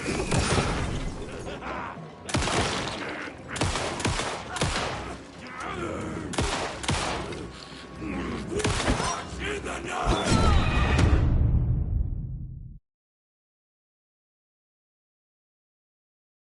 Casey, I'm headed to the general store. I think I know how to get into the overlap. Roger that. I followed some ATV tracks in the woods and got a bit turned around. Did you get lost? I've only been lost once in my life, Anderson. The years I spent with my ex-wife. I'll find my way back, don't you worry about it.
Saga edged toward the broken door, her gun ready, flashlight aimed ahead. Nightingale said it would be here. The Cauldron Lake General Store was overgrown, left to rot. Saga thought about the cult of the tree. They had been here, waiting, planning a gruesome ritual murder. Meanwhile, they played cards in the general store, like it was just another late-night poker game. Saga stepped closer to the door. Had the animal broken it? There was a loud crash. Saga found herself face to face with a cultist, a hulking figure in a raincoat. We watch in the night. Wild eyes behind a plastic deer mask, an axe in his raised hand.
The text on the heart is clearer now. Legible.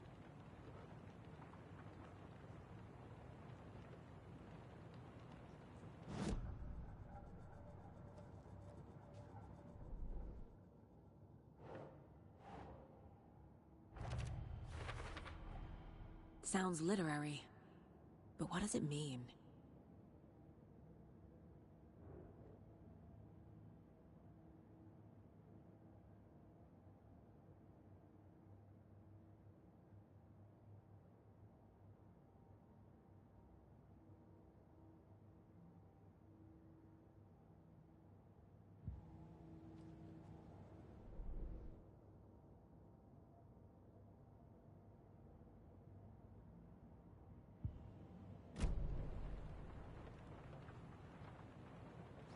feel like I recognize this.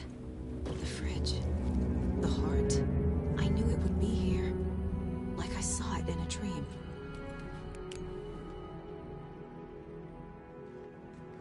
And now I need to give the heart to the witch. Makes total sense.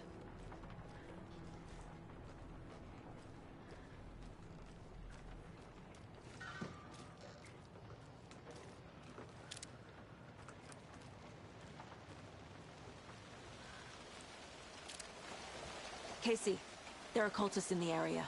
They're taken, like Nightingale. Watch yourself out there. Yeah, thanks for the heads up. I'm still finding my way back. You have the worst sense of direction. Any city in America I can get through drunk and blindfolded. It's these damn trees. Okay. I'm en route to Witch's Ladle. I need to perform a ritual to open the overlap. This case just keeps getting weirder. But it is exciting.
found the heart in the fridge. Just like the page said I would.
Crashed on the far side of the mirror.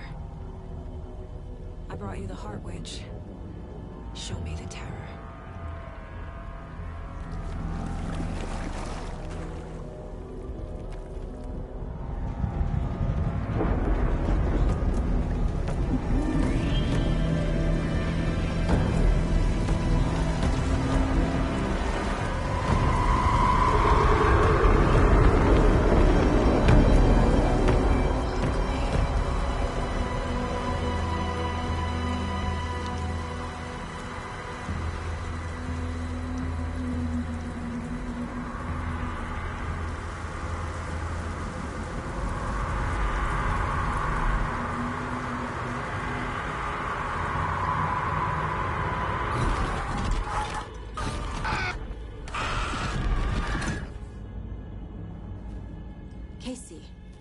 I think I'm in the overlap.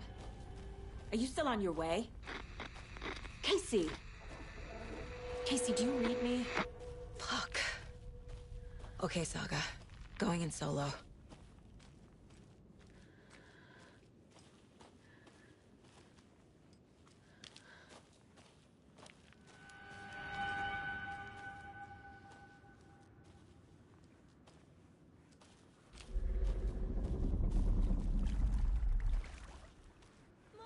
Logan?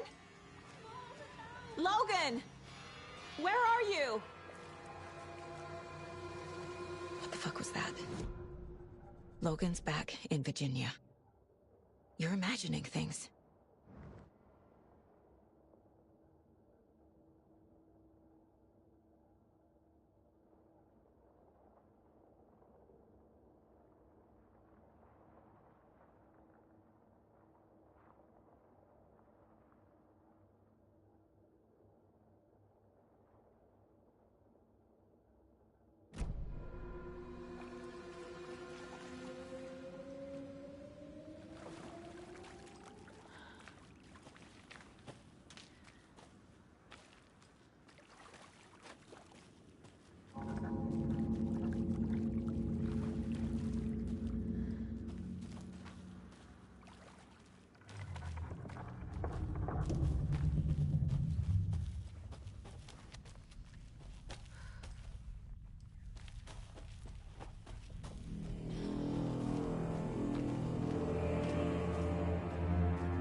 What was that?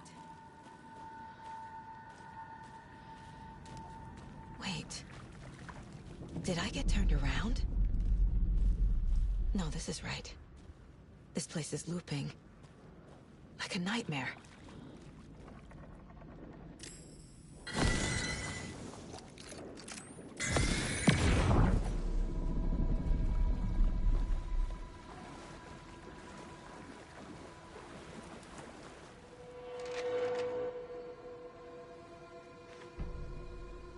Need to find Nightingale.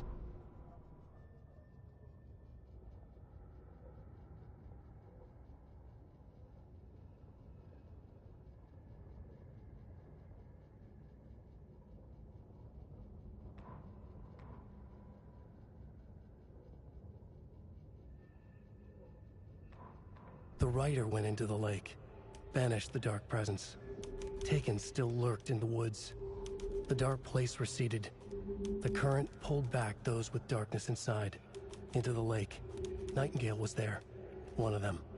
The Dark Presence. Jagger had taken him. The witch had stolen his heart. They sank beneath the waves. The dark place, wandering in the shadows, muttering to themselves. It's dark. I'm lost. Where am I? Who am I? I can't remember. It's cold. Premium cabins for rent in Bright Falls. Who said that? Can you hear me? I need help. Please. Stop this. What did I do? You must dig it out. Their shape shifted. Echoes of the writer's dreams. Fading in, fading out. The next story and the story after that. The writer was writing again.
He's here. Nightingale.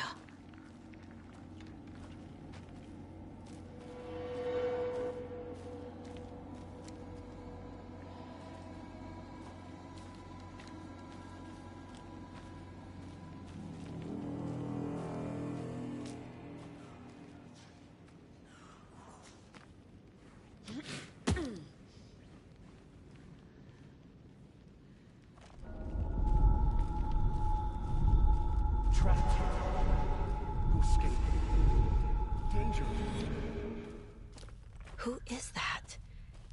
It's like they're coming in over a bad signal.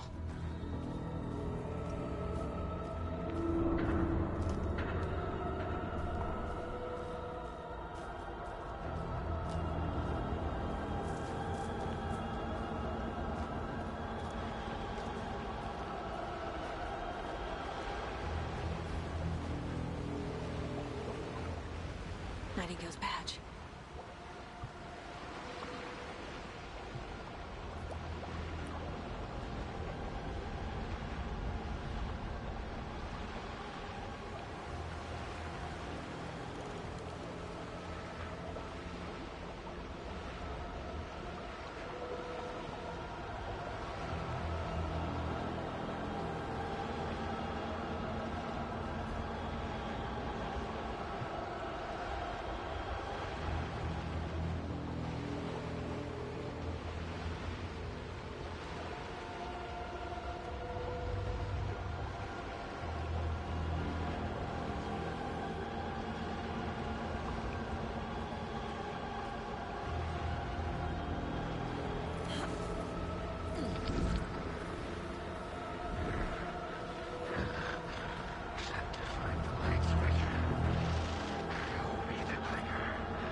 to safety.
Who are you?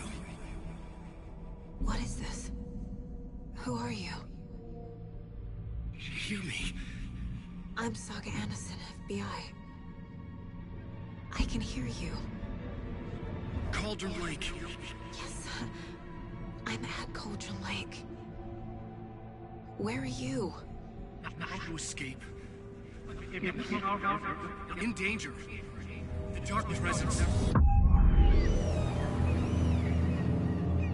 Danger. Thanks. Got it.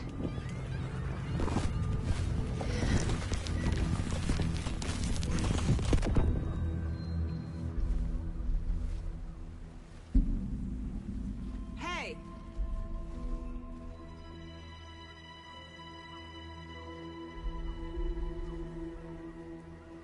Are you okay? No! It's my fault! He got out with my face scratch! Sir, calm down. I'm gonna need you to take a breath. He's changed the story. The Dark Presence. We must stop it before... Easy now. First things first. What's your name? My name is Alan Wake. I'm a writer. I've been... Wake? Where did you come from? You've been missing for 13 years. 13.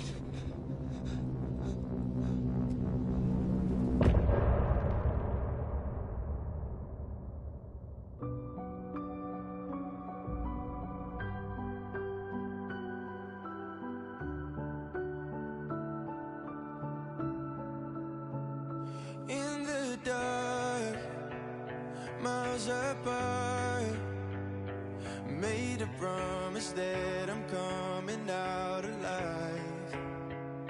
Raging heart went too far. I will never lose myself again. Oh, I was calling you. Did you hear me? I lost my way, lost my way. I was trapped in 1,000 nights with no escape. Nightmares taking me over, and now I'm wide awake. And now I'm wide awake. Oh, I died like 1,000,000 times through the waves I break. The nightmare's finally over, and now I'm wide awake. Anderson, where did you go? All of a sudden, the radio stopped working, and then that flooding just disappeared. Crazy forest. Is this who I think it is? Casey, say hello to Alan Wake. Mr. Wake, this is Special Agent Alex Casey. He'll escort you to our car. Casey, I'll meet you there, right after I take a look around. If the flooding's receded, there might be evidence we missed earlier. Okay. See you there. Alex Casey? How? Am I still... Is this the dark place? No, it can't be. I got out. Yeah, the PI from your books has the same name as me. Great. Moving on. It's a bit of a hike to the car, Wake. Get your bearings, then we'll head out. I need another minute. Cauldron Lake. I thought I'd never see this place again. Take your time. But you should know these woods aren't the safest. Yeah. It's getting dark. You have a flashlight? It's not safe without a light. I have a light. And a gun. You can relax, Wake. And pages. If you see pages of writing anywhere, you must take them and keep them safe. Our lives could depend on it. They have vital information. We know about the pages, Wake. We'll keep an eye out for them. Okay. Okay, just give me a moment. It's okay. Take your time.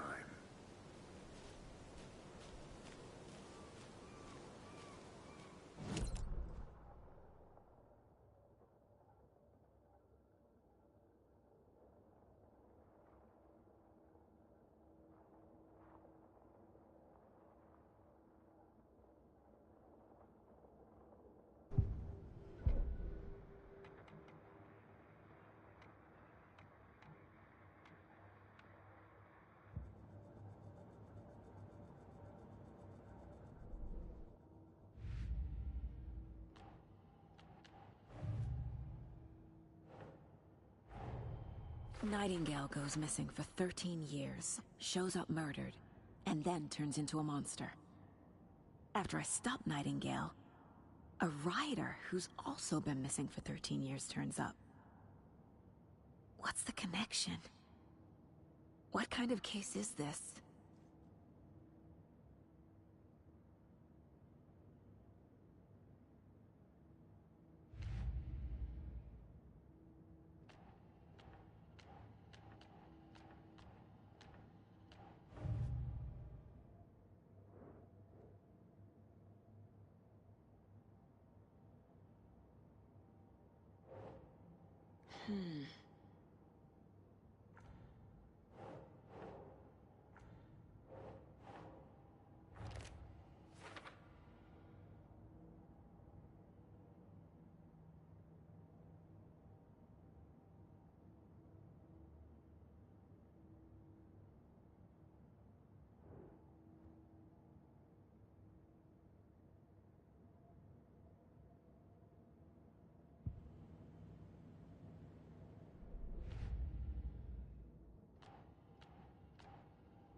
Should look around.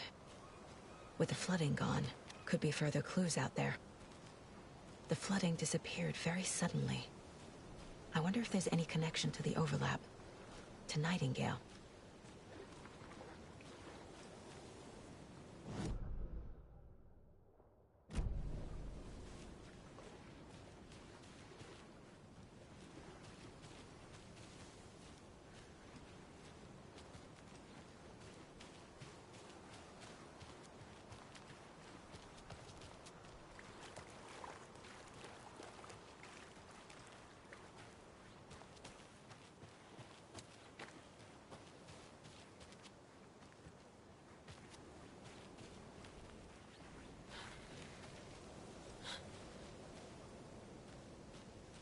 A locked box. Is that the cult of the tree symbol on it?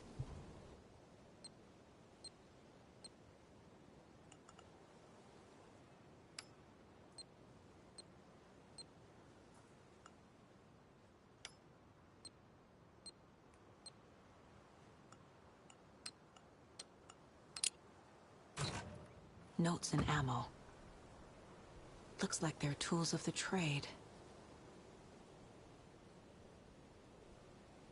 The cult doesn't see their victims as people.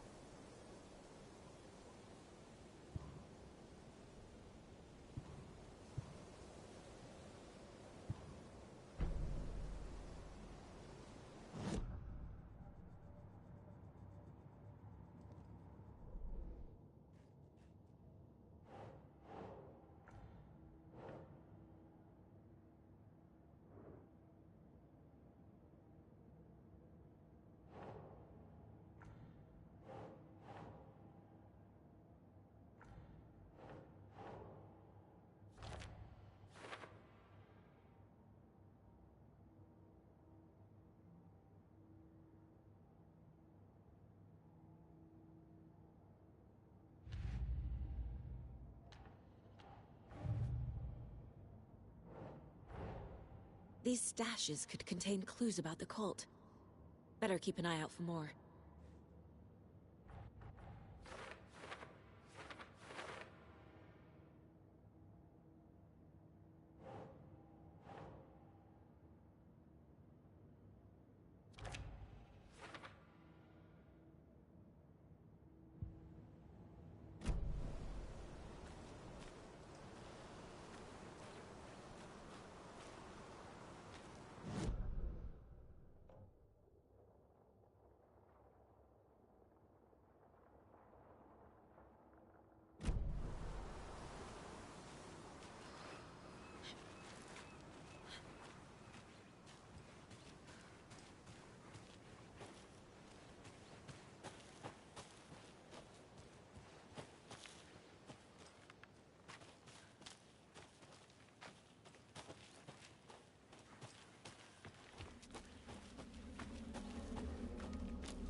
He'd been on the trail of the writer forever.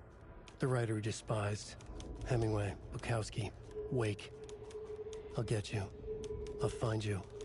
I'll make you pay. You're in over your head. He descended into the tunnels, from the Dark City, into the ocean of darkness.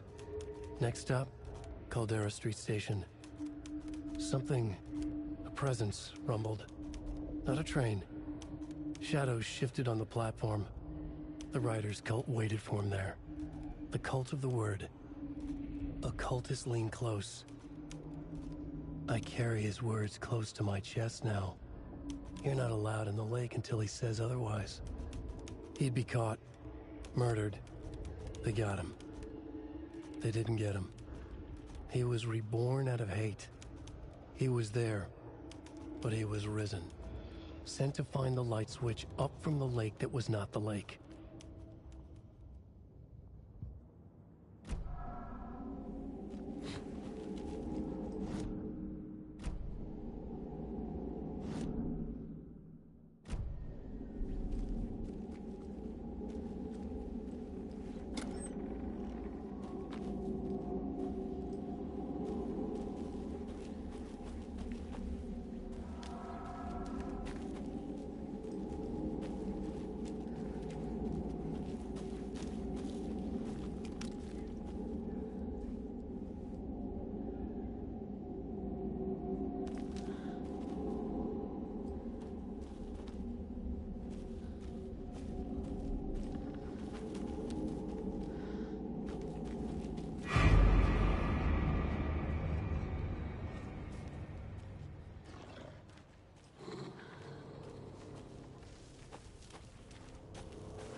There's something written here.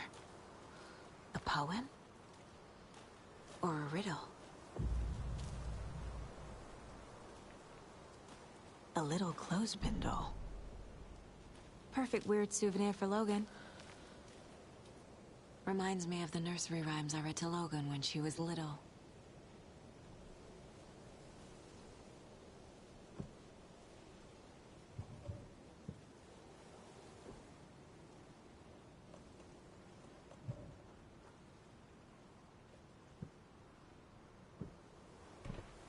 Nope.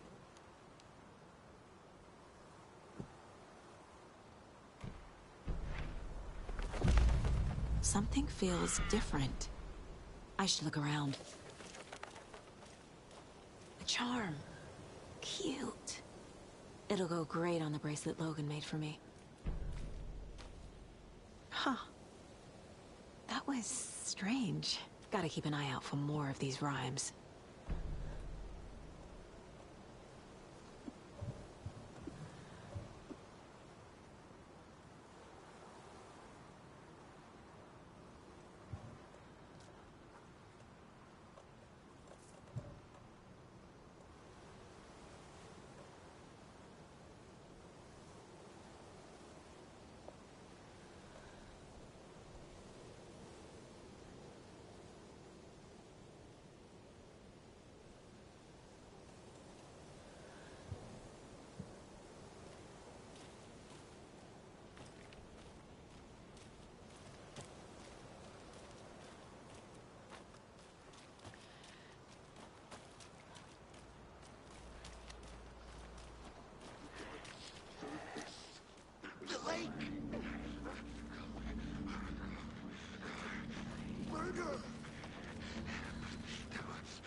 An overlap of the dark place needed a push from both directions to manifest itself. Reality in our world eroded by repeated dark lore tied to a location, and a counterpoint, a work of art, a horror narrative crafted in the depths of the dark place, connecting to the story on the other side to reach out through the weakened veil. A story of a lawman whose heart was cut out of his chest, two corrupt men killed by their own twisted ambition, a haunted old woman drowned in a bathtub, twisted reflections on the other side of the mirror, arcs stabbing through realities, amplifying the influence of the dark place.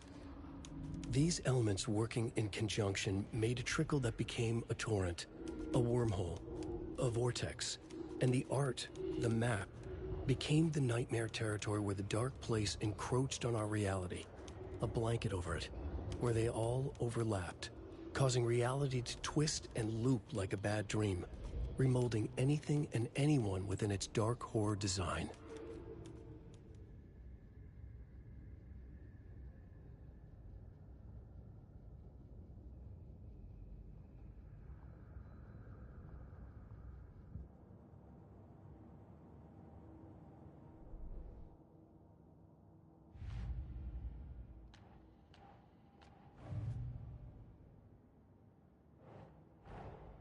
Creepy dolls, mysterious rhymes.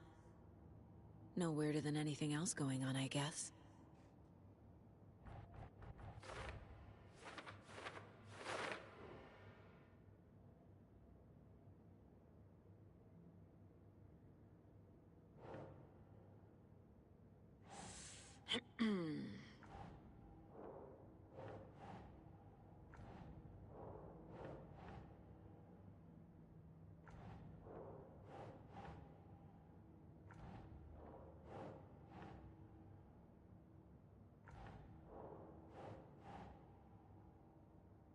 No.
Rest easy, buddy.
Another one of those rhymes.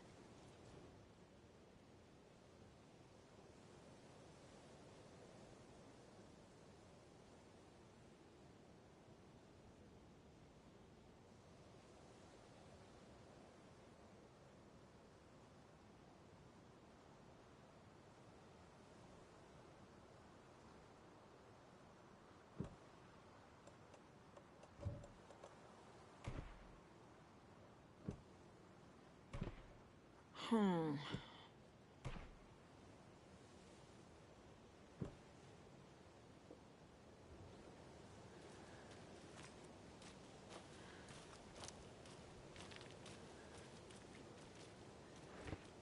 Keep trying.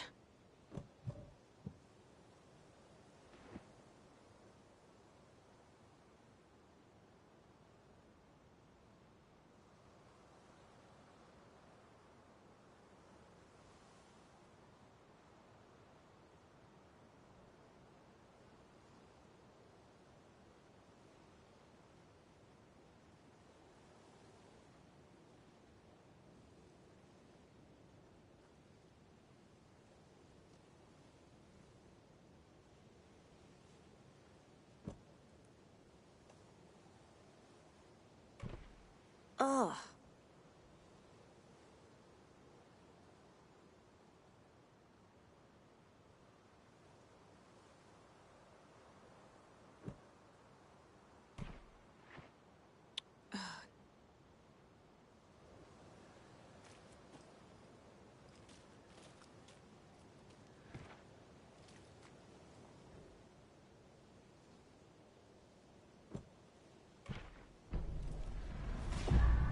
I have a weird feeling something's changed. What is this?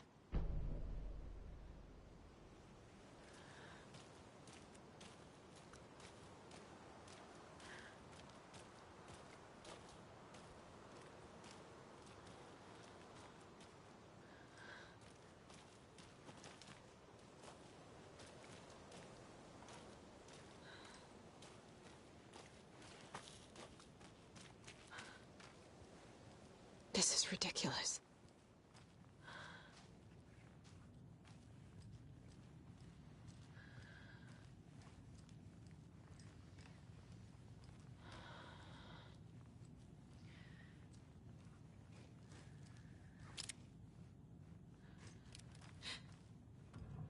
Another charm for my bracelet.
We've reached the car, Anderson. How's it going down there? I think I'm done here. I'll meet you at the parking lot.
I need something to cut this.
Come on, Saga. Time to get back to work.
You ready to go?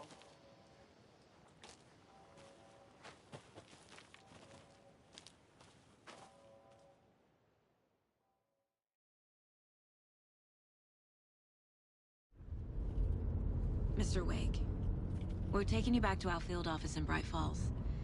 You can freshen up there, and then we'll talk properly.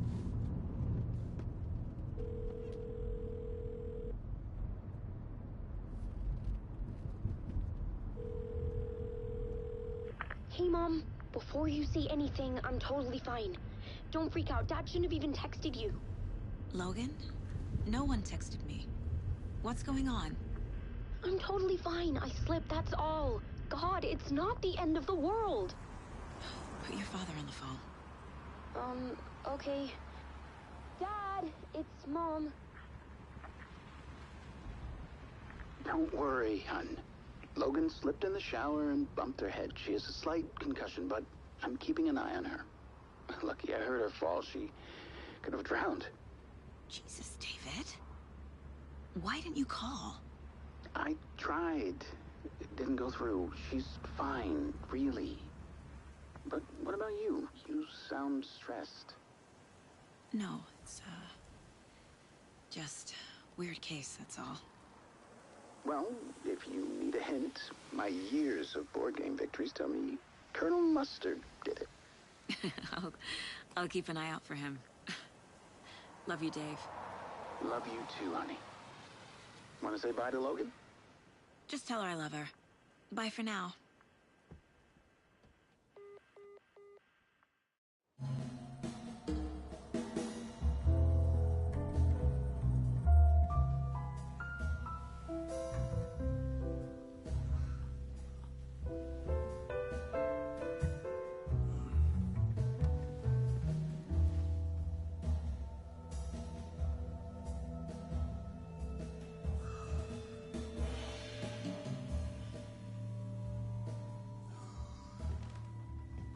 Is there anyone you'd like us to reach out to, Mr. Wake? You've been gone a long time. No. They'd be in danger. It'll come for me. Okay, let's talk about something else.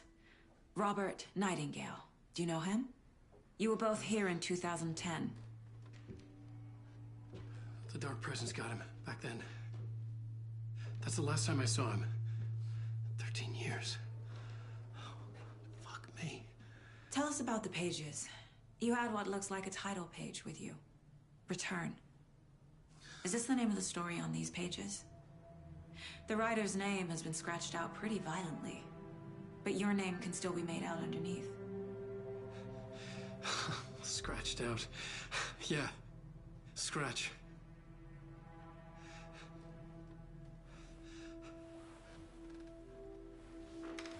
Did you write these pages, Mr. Wake? I'm trying to remember. It's a crazy jumble, like a nightmare. It doesn't make sense.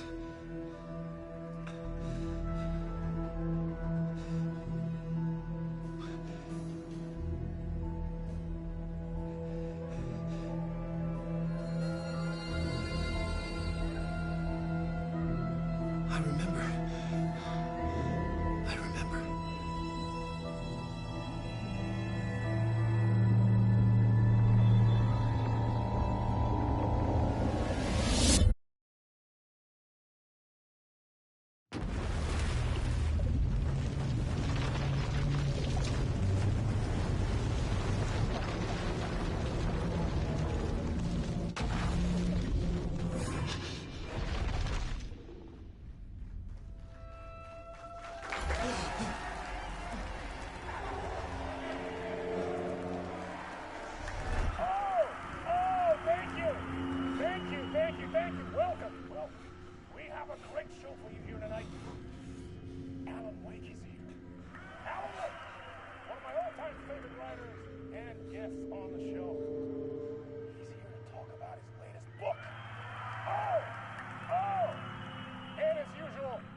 Waking up in places with no memory of how I'd gotten there.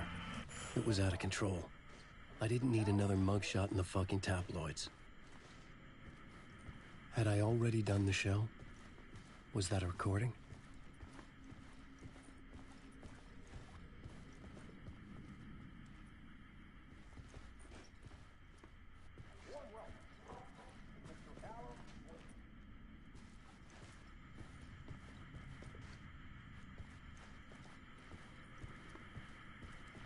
I felt a strange pull toward the TV.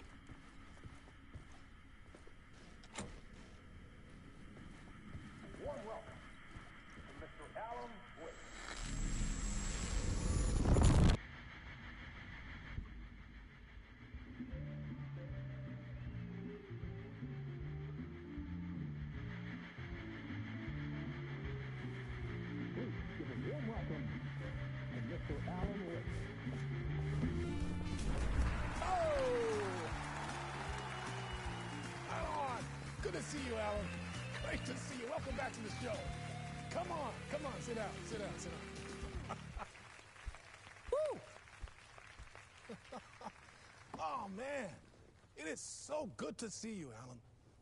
This must be an exciting time for you. Tell me, does it ever get old?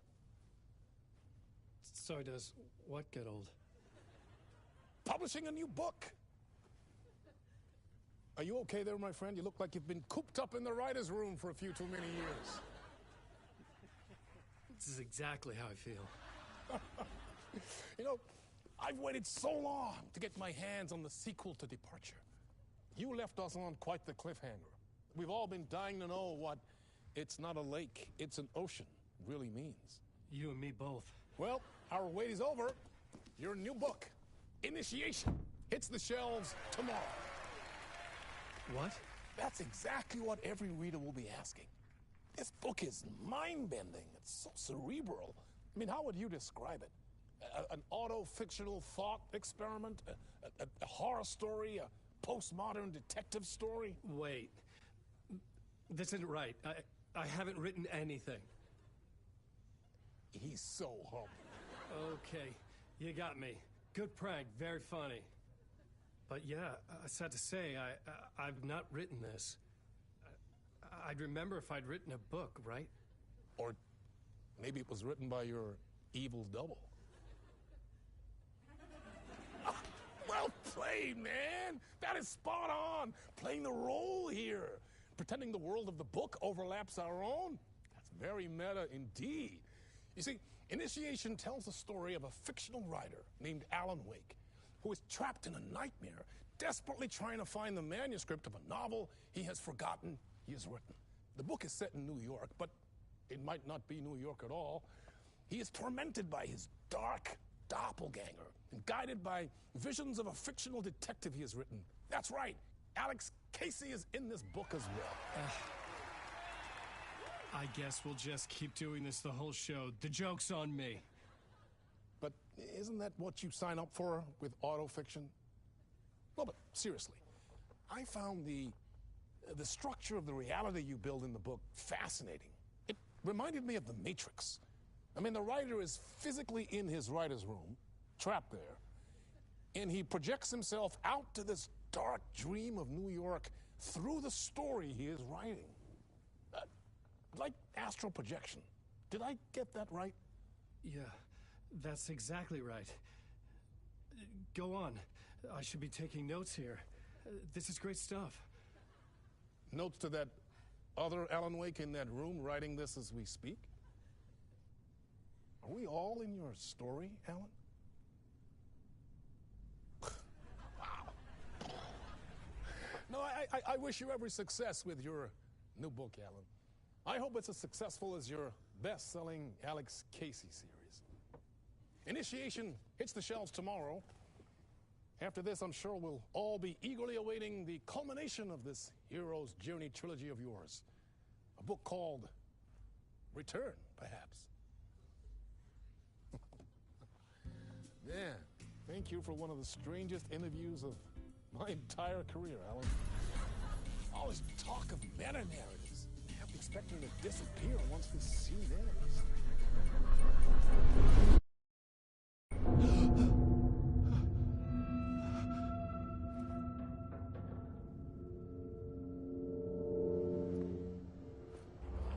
Hello? I'm losing it. Something's not right here. I needed to get home. To Alice.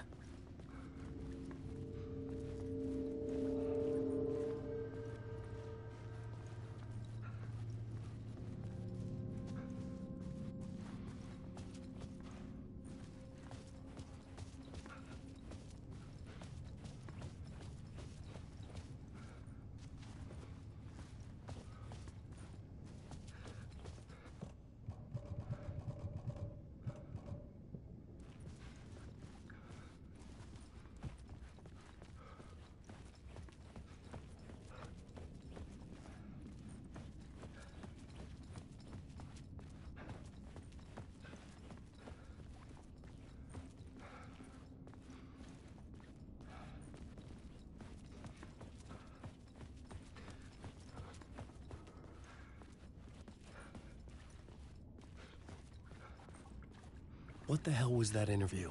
Some kind of joke? Initiation? I never wrote a book called Initiation. This felt like a bad dream. Could make a good horror story.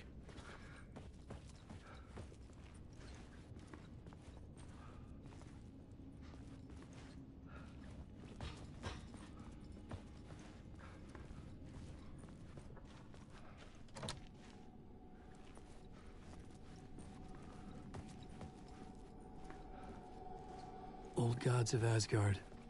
That name sounded familiar.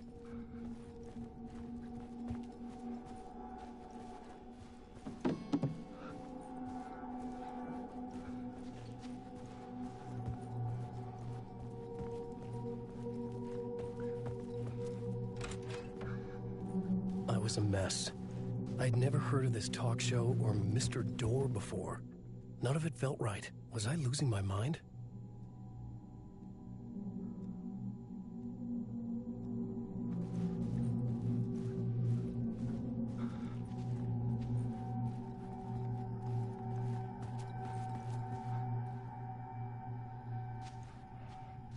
Hey! I think I've been locked in! Anybody? Fuck. Now I have to find the code myself. Great.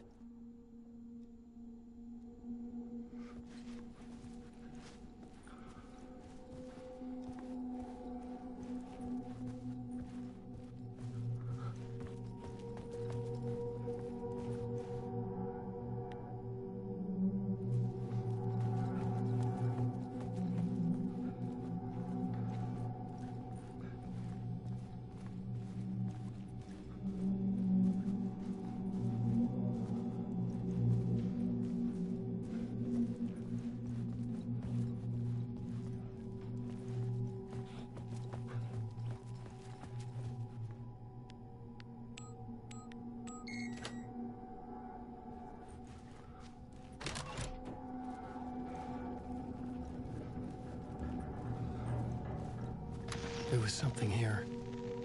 A broken transmission I couldn't quite make out. What was that? A message? Impossible to say.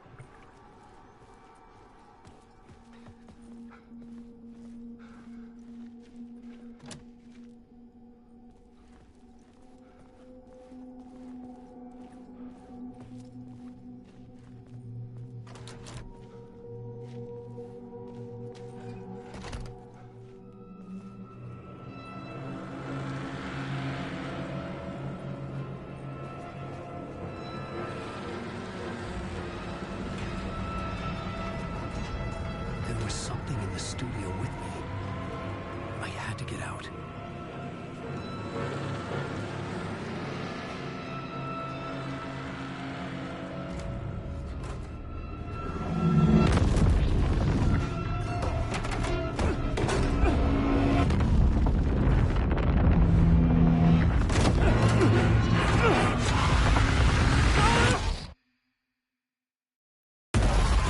This is the ritual to lead you on.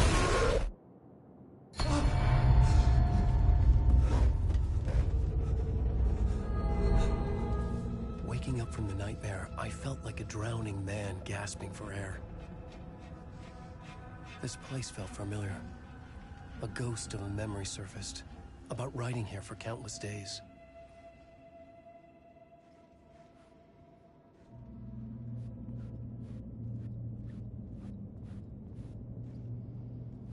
I had been writing.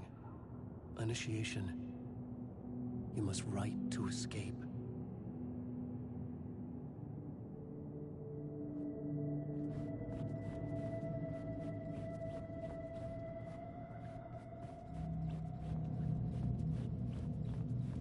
I couldn't leave. This wasn't the way out.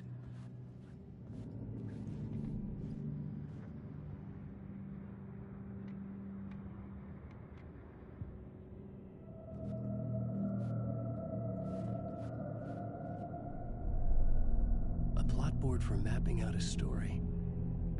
On the index cards, the nightmare that just happened to me. A summary of the story so far. But other notes as well. Warnings. I had written them. I couldn't remember what it all meant. The name Scratch filled me with dread. I could trust these words. I had to act on them. You must write to escape.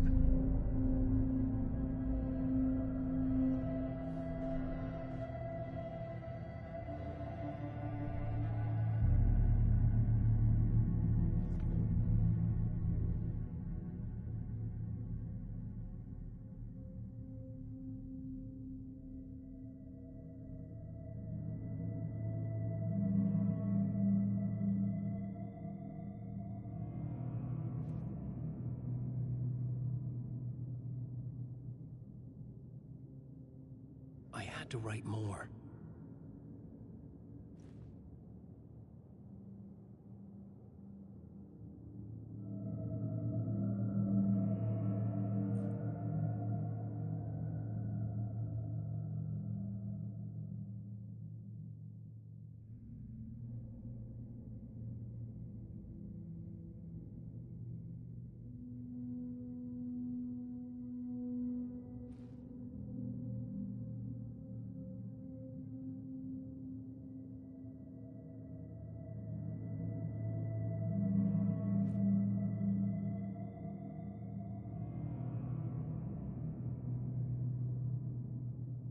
I had to keep writing.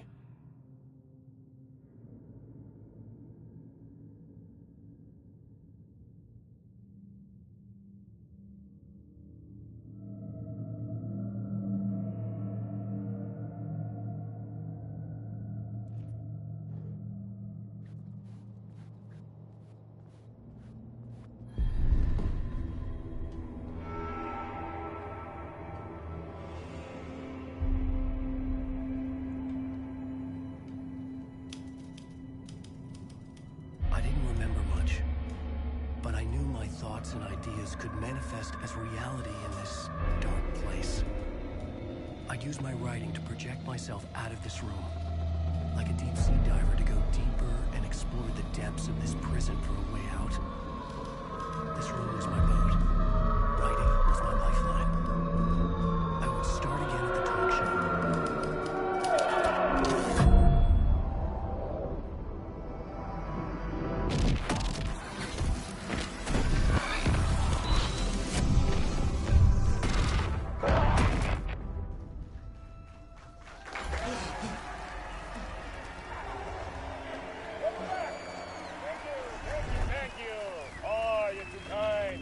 Welcome back.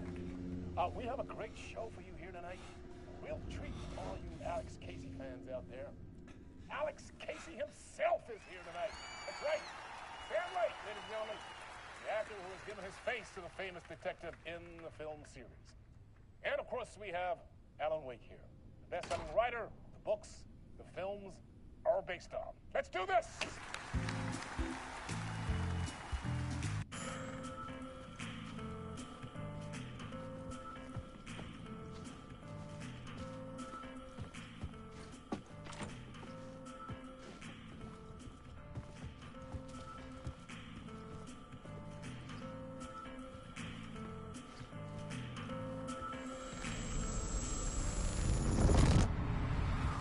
Welcome back to the show. So, Alan, as the creator of the character, how do you feel about this? Sorry, what? I know it can be an awkward question with the man sitting right next to you, but I mean, how do you feel about him in the role of Casey? Does he look the part to you? He looks exactly like I always imagined Casey to be. It's uncanny. Thank you. That means so much to me. I'm a huge fan of your books. So, what's the problem, Alan? Because on more than one occasion, you voiced your reservations about the adaptations. It's not that. They're their own thing. They've gone with choices that are different from mine. I feel protective about my stories, and these adaptations... I don't know. I guess I just wish I could have been more involved in making them. Well, in that case, you won't have seen this either. We have a clip from the new film, Murder Case Casey. Should we roll it, or do you want to say something first, Sam? Nah, just roll it.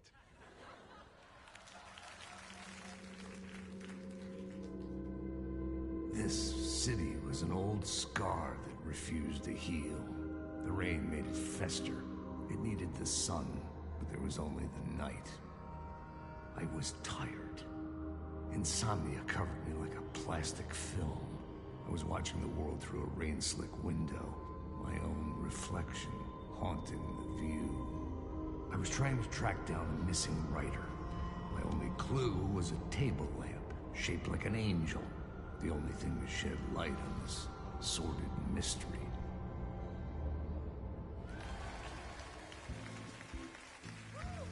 That's great! Murder case, Casey. Great job, Sam. Very exciting and very meta. I'm looking forward to seeing more. Wait, stop. What was that about a writer? About a lamp?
Hello?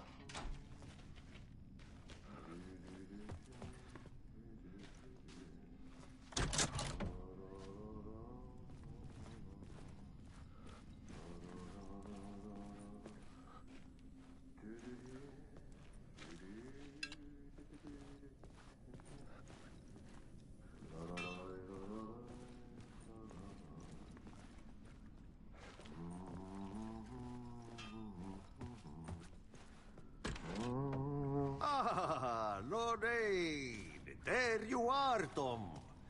Oh, not so much evil that not a bit of good as well. Not one without the other. Good to see you. Hey, I can't seem to find my way out of here. Can you point me to the exit? No totta helvetissä. Of course, Tom. The work will instruct its maker. I was gonna get something from the basement for you, but you can get it yourself now. The more cooks, the worse the soup.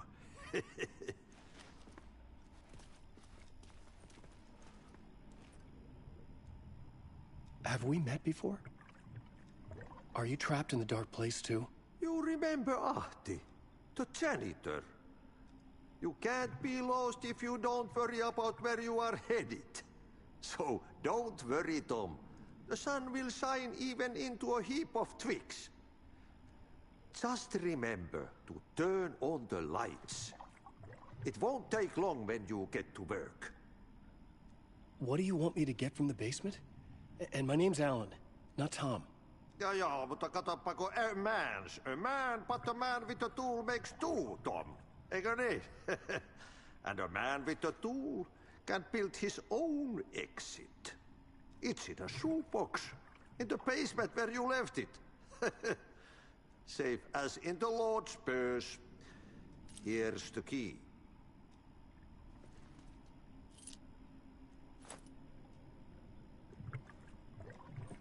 I've been trying to find a way to escape the dark place. Any suggestions? He who mouths about his troubles is the prisoner of his troubles. It's not easy to get out. But don't you worry, Tom. The home is still there where the heart is. I often think about it when I mop the floor and look into the puddle. Water is the memory of the world. Water finds its way. The janitor was a bit out there, but still a friendly face. I had to trust the basement would get me out of here.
The talk show host? Good evening. A writer trapped in a dream world attempts to write a story to shape reality around him and escape. He is beset by visions leaking in from realities beyond his own. He uses those visions as inspiration for his stories, in hopes of giving them power, to make them come true. Us, hidden few, know that ultimately he will succeed. But before that, many of his stories collapse back into the stuff that dreams are made of, to remain as they began, works of fiction. And yet, maybe there is a gleam of truth to be unearthed from these tales. A rare glimpse into the unseen realities beyond our own, offering us intriguing avenues of contemplation as they transpire in Night Springs.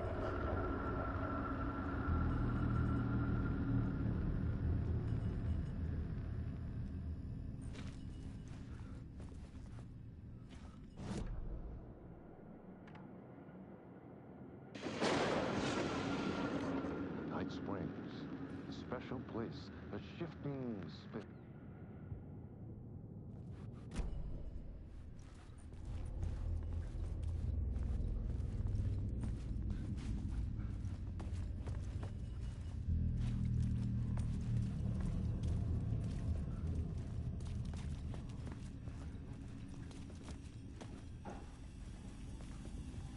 An old lamp in a shoebox. Was this what the janitor had left for me?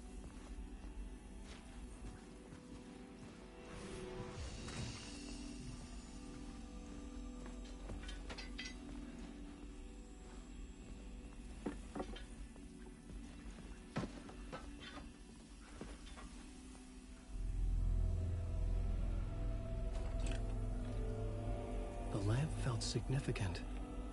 A tool for bringing light to the darkness.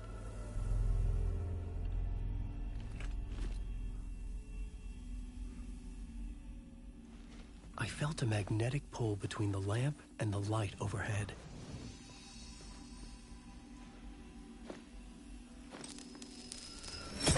Whoa! When the light jumped into my lamp, the whole room changed. Like something in a dream. Opening a way forward, the lamp was humming. The bulb glowed. It held the light now.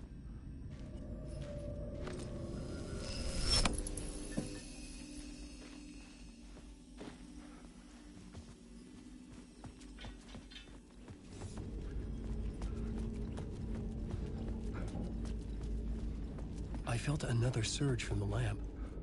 I could use it again.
The glow in the lamp went out, shifting the light in the room. The light carved out something new from the darkness.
I needed to find another way out.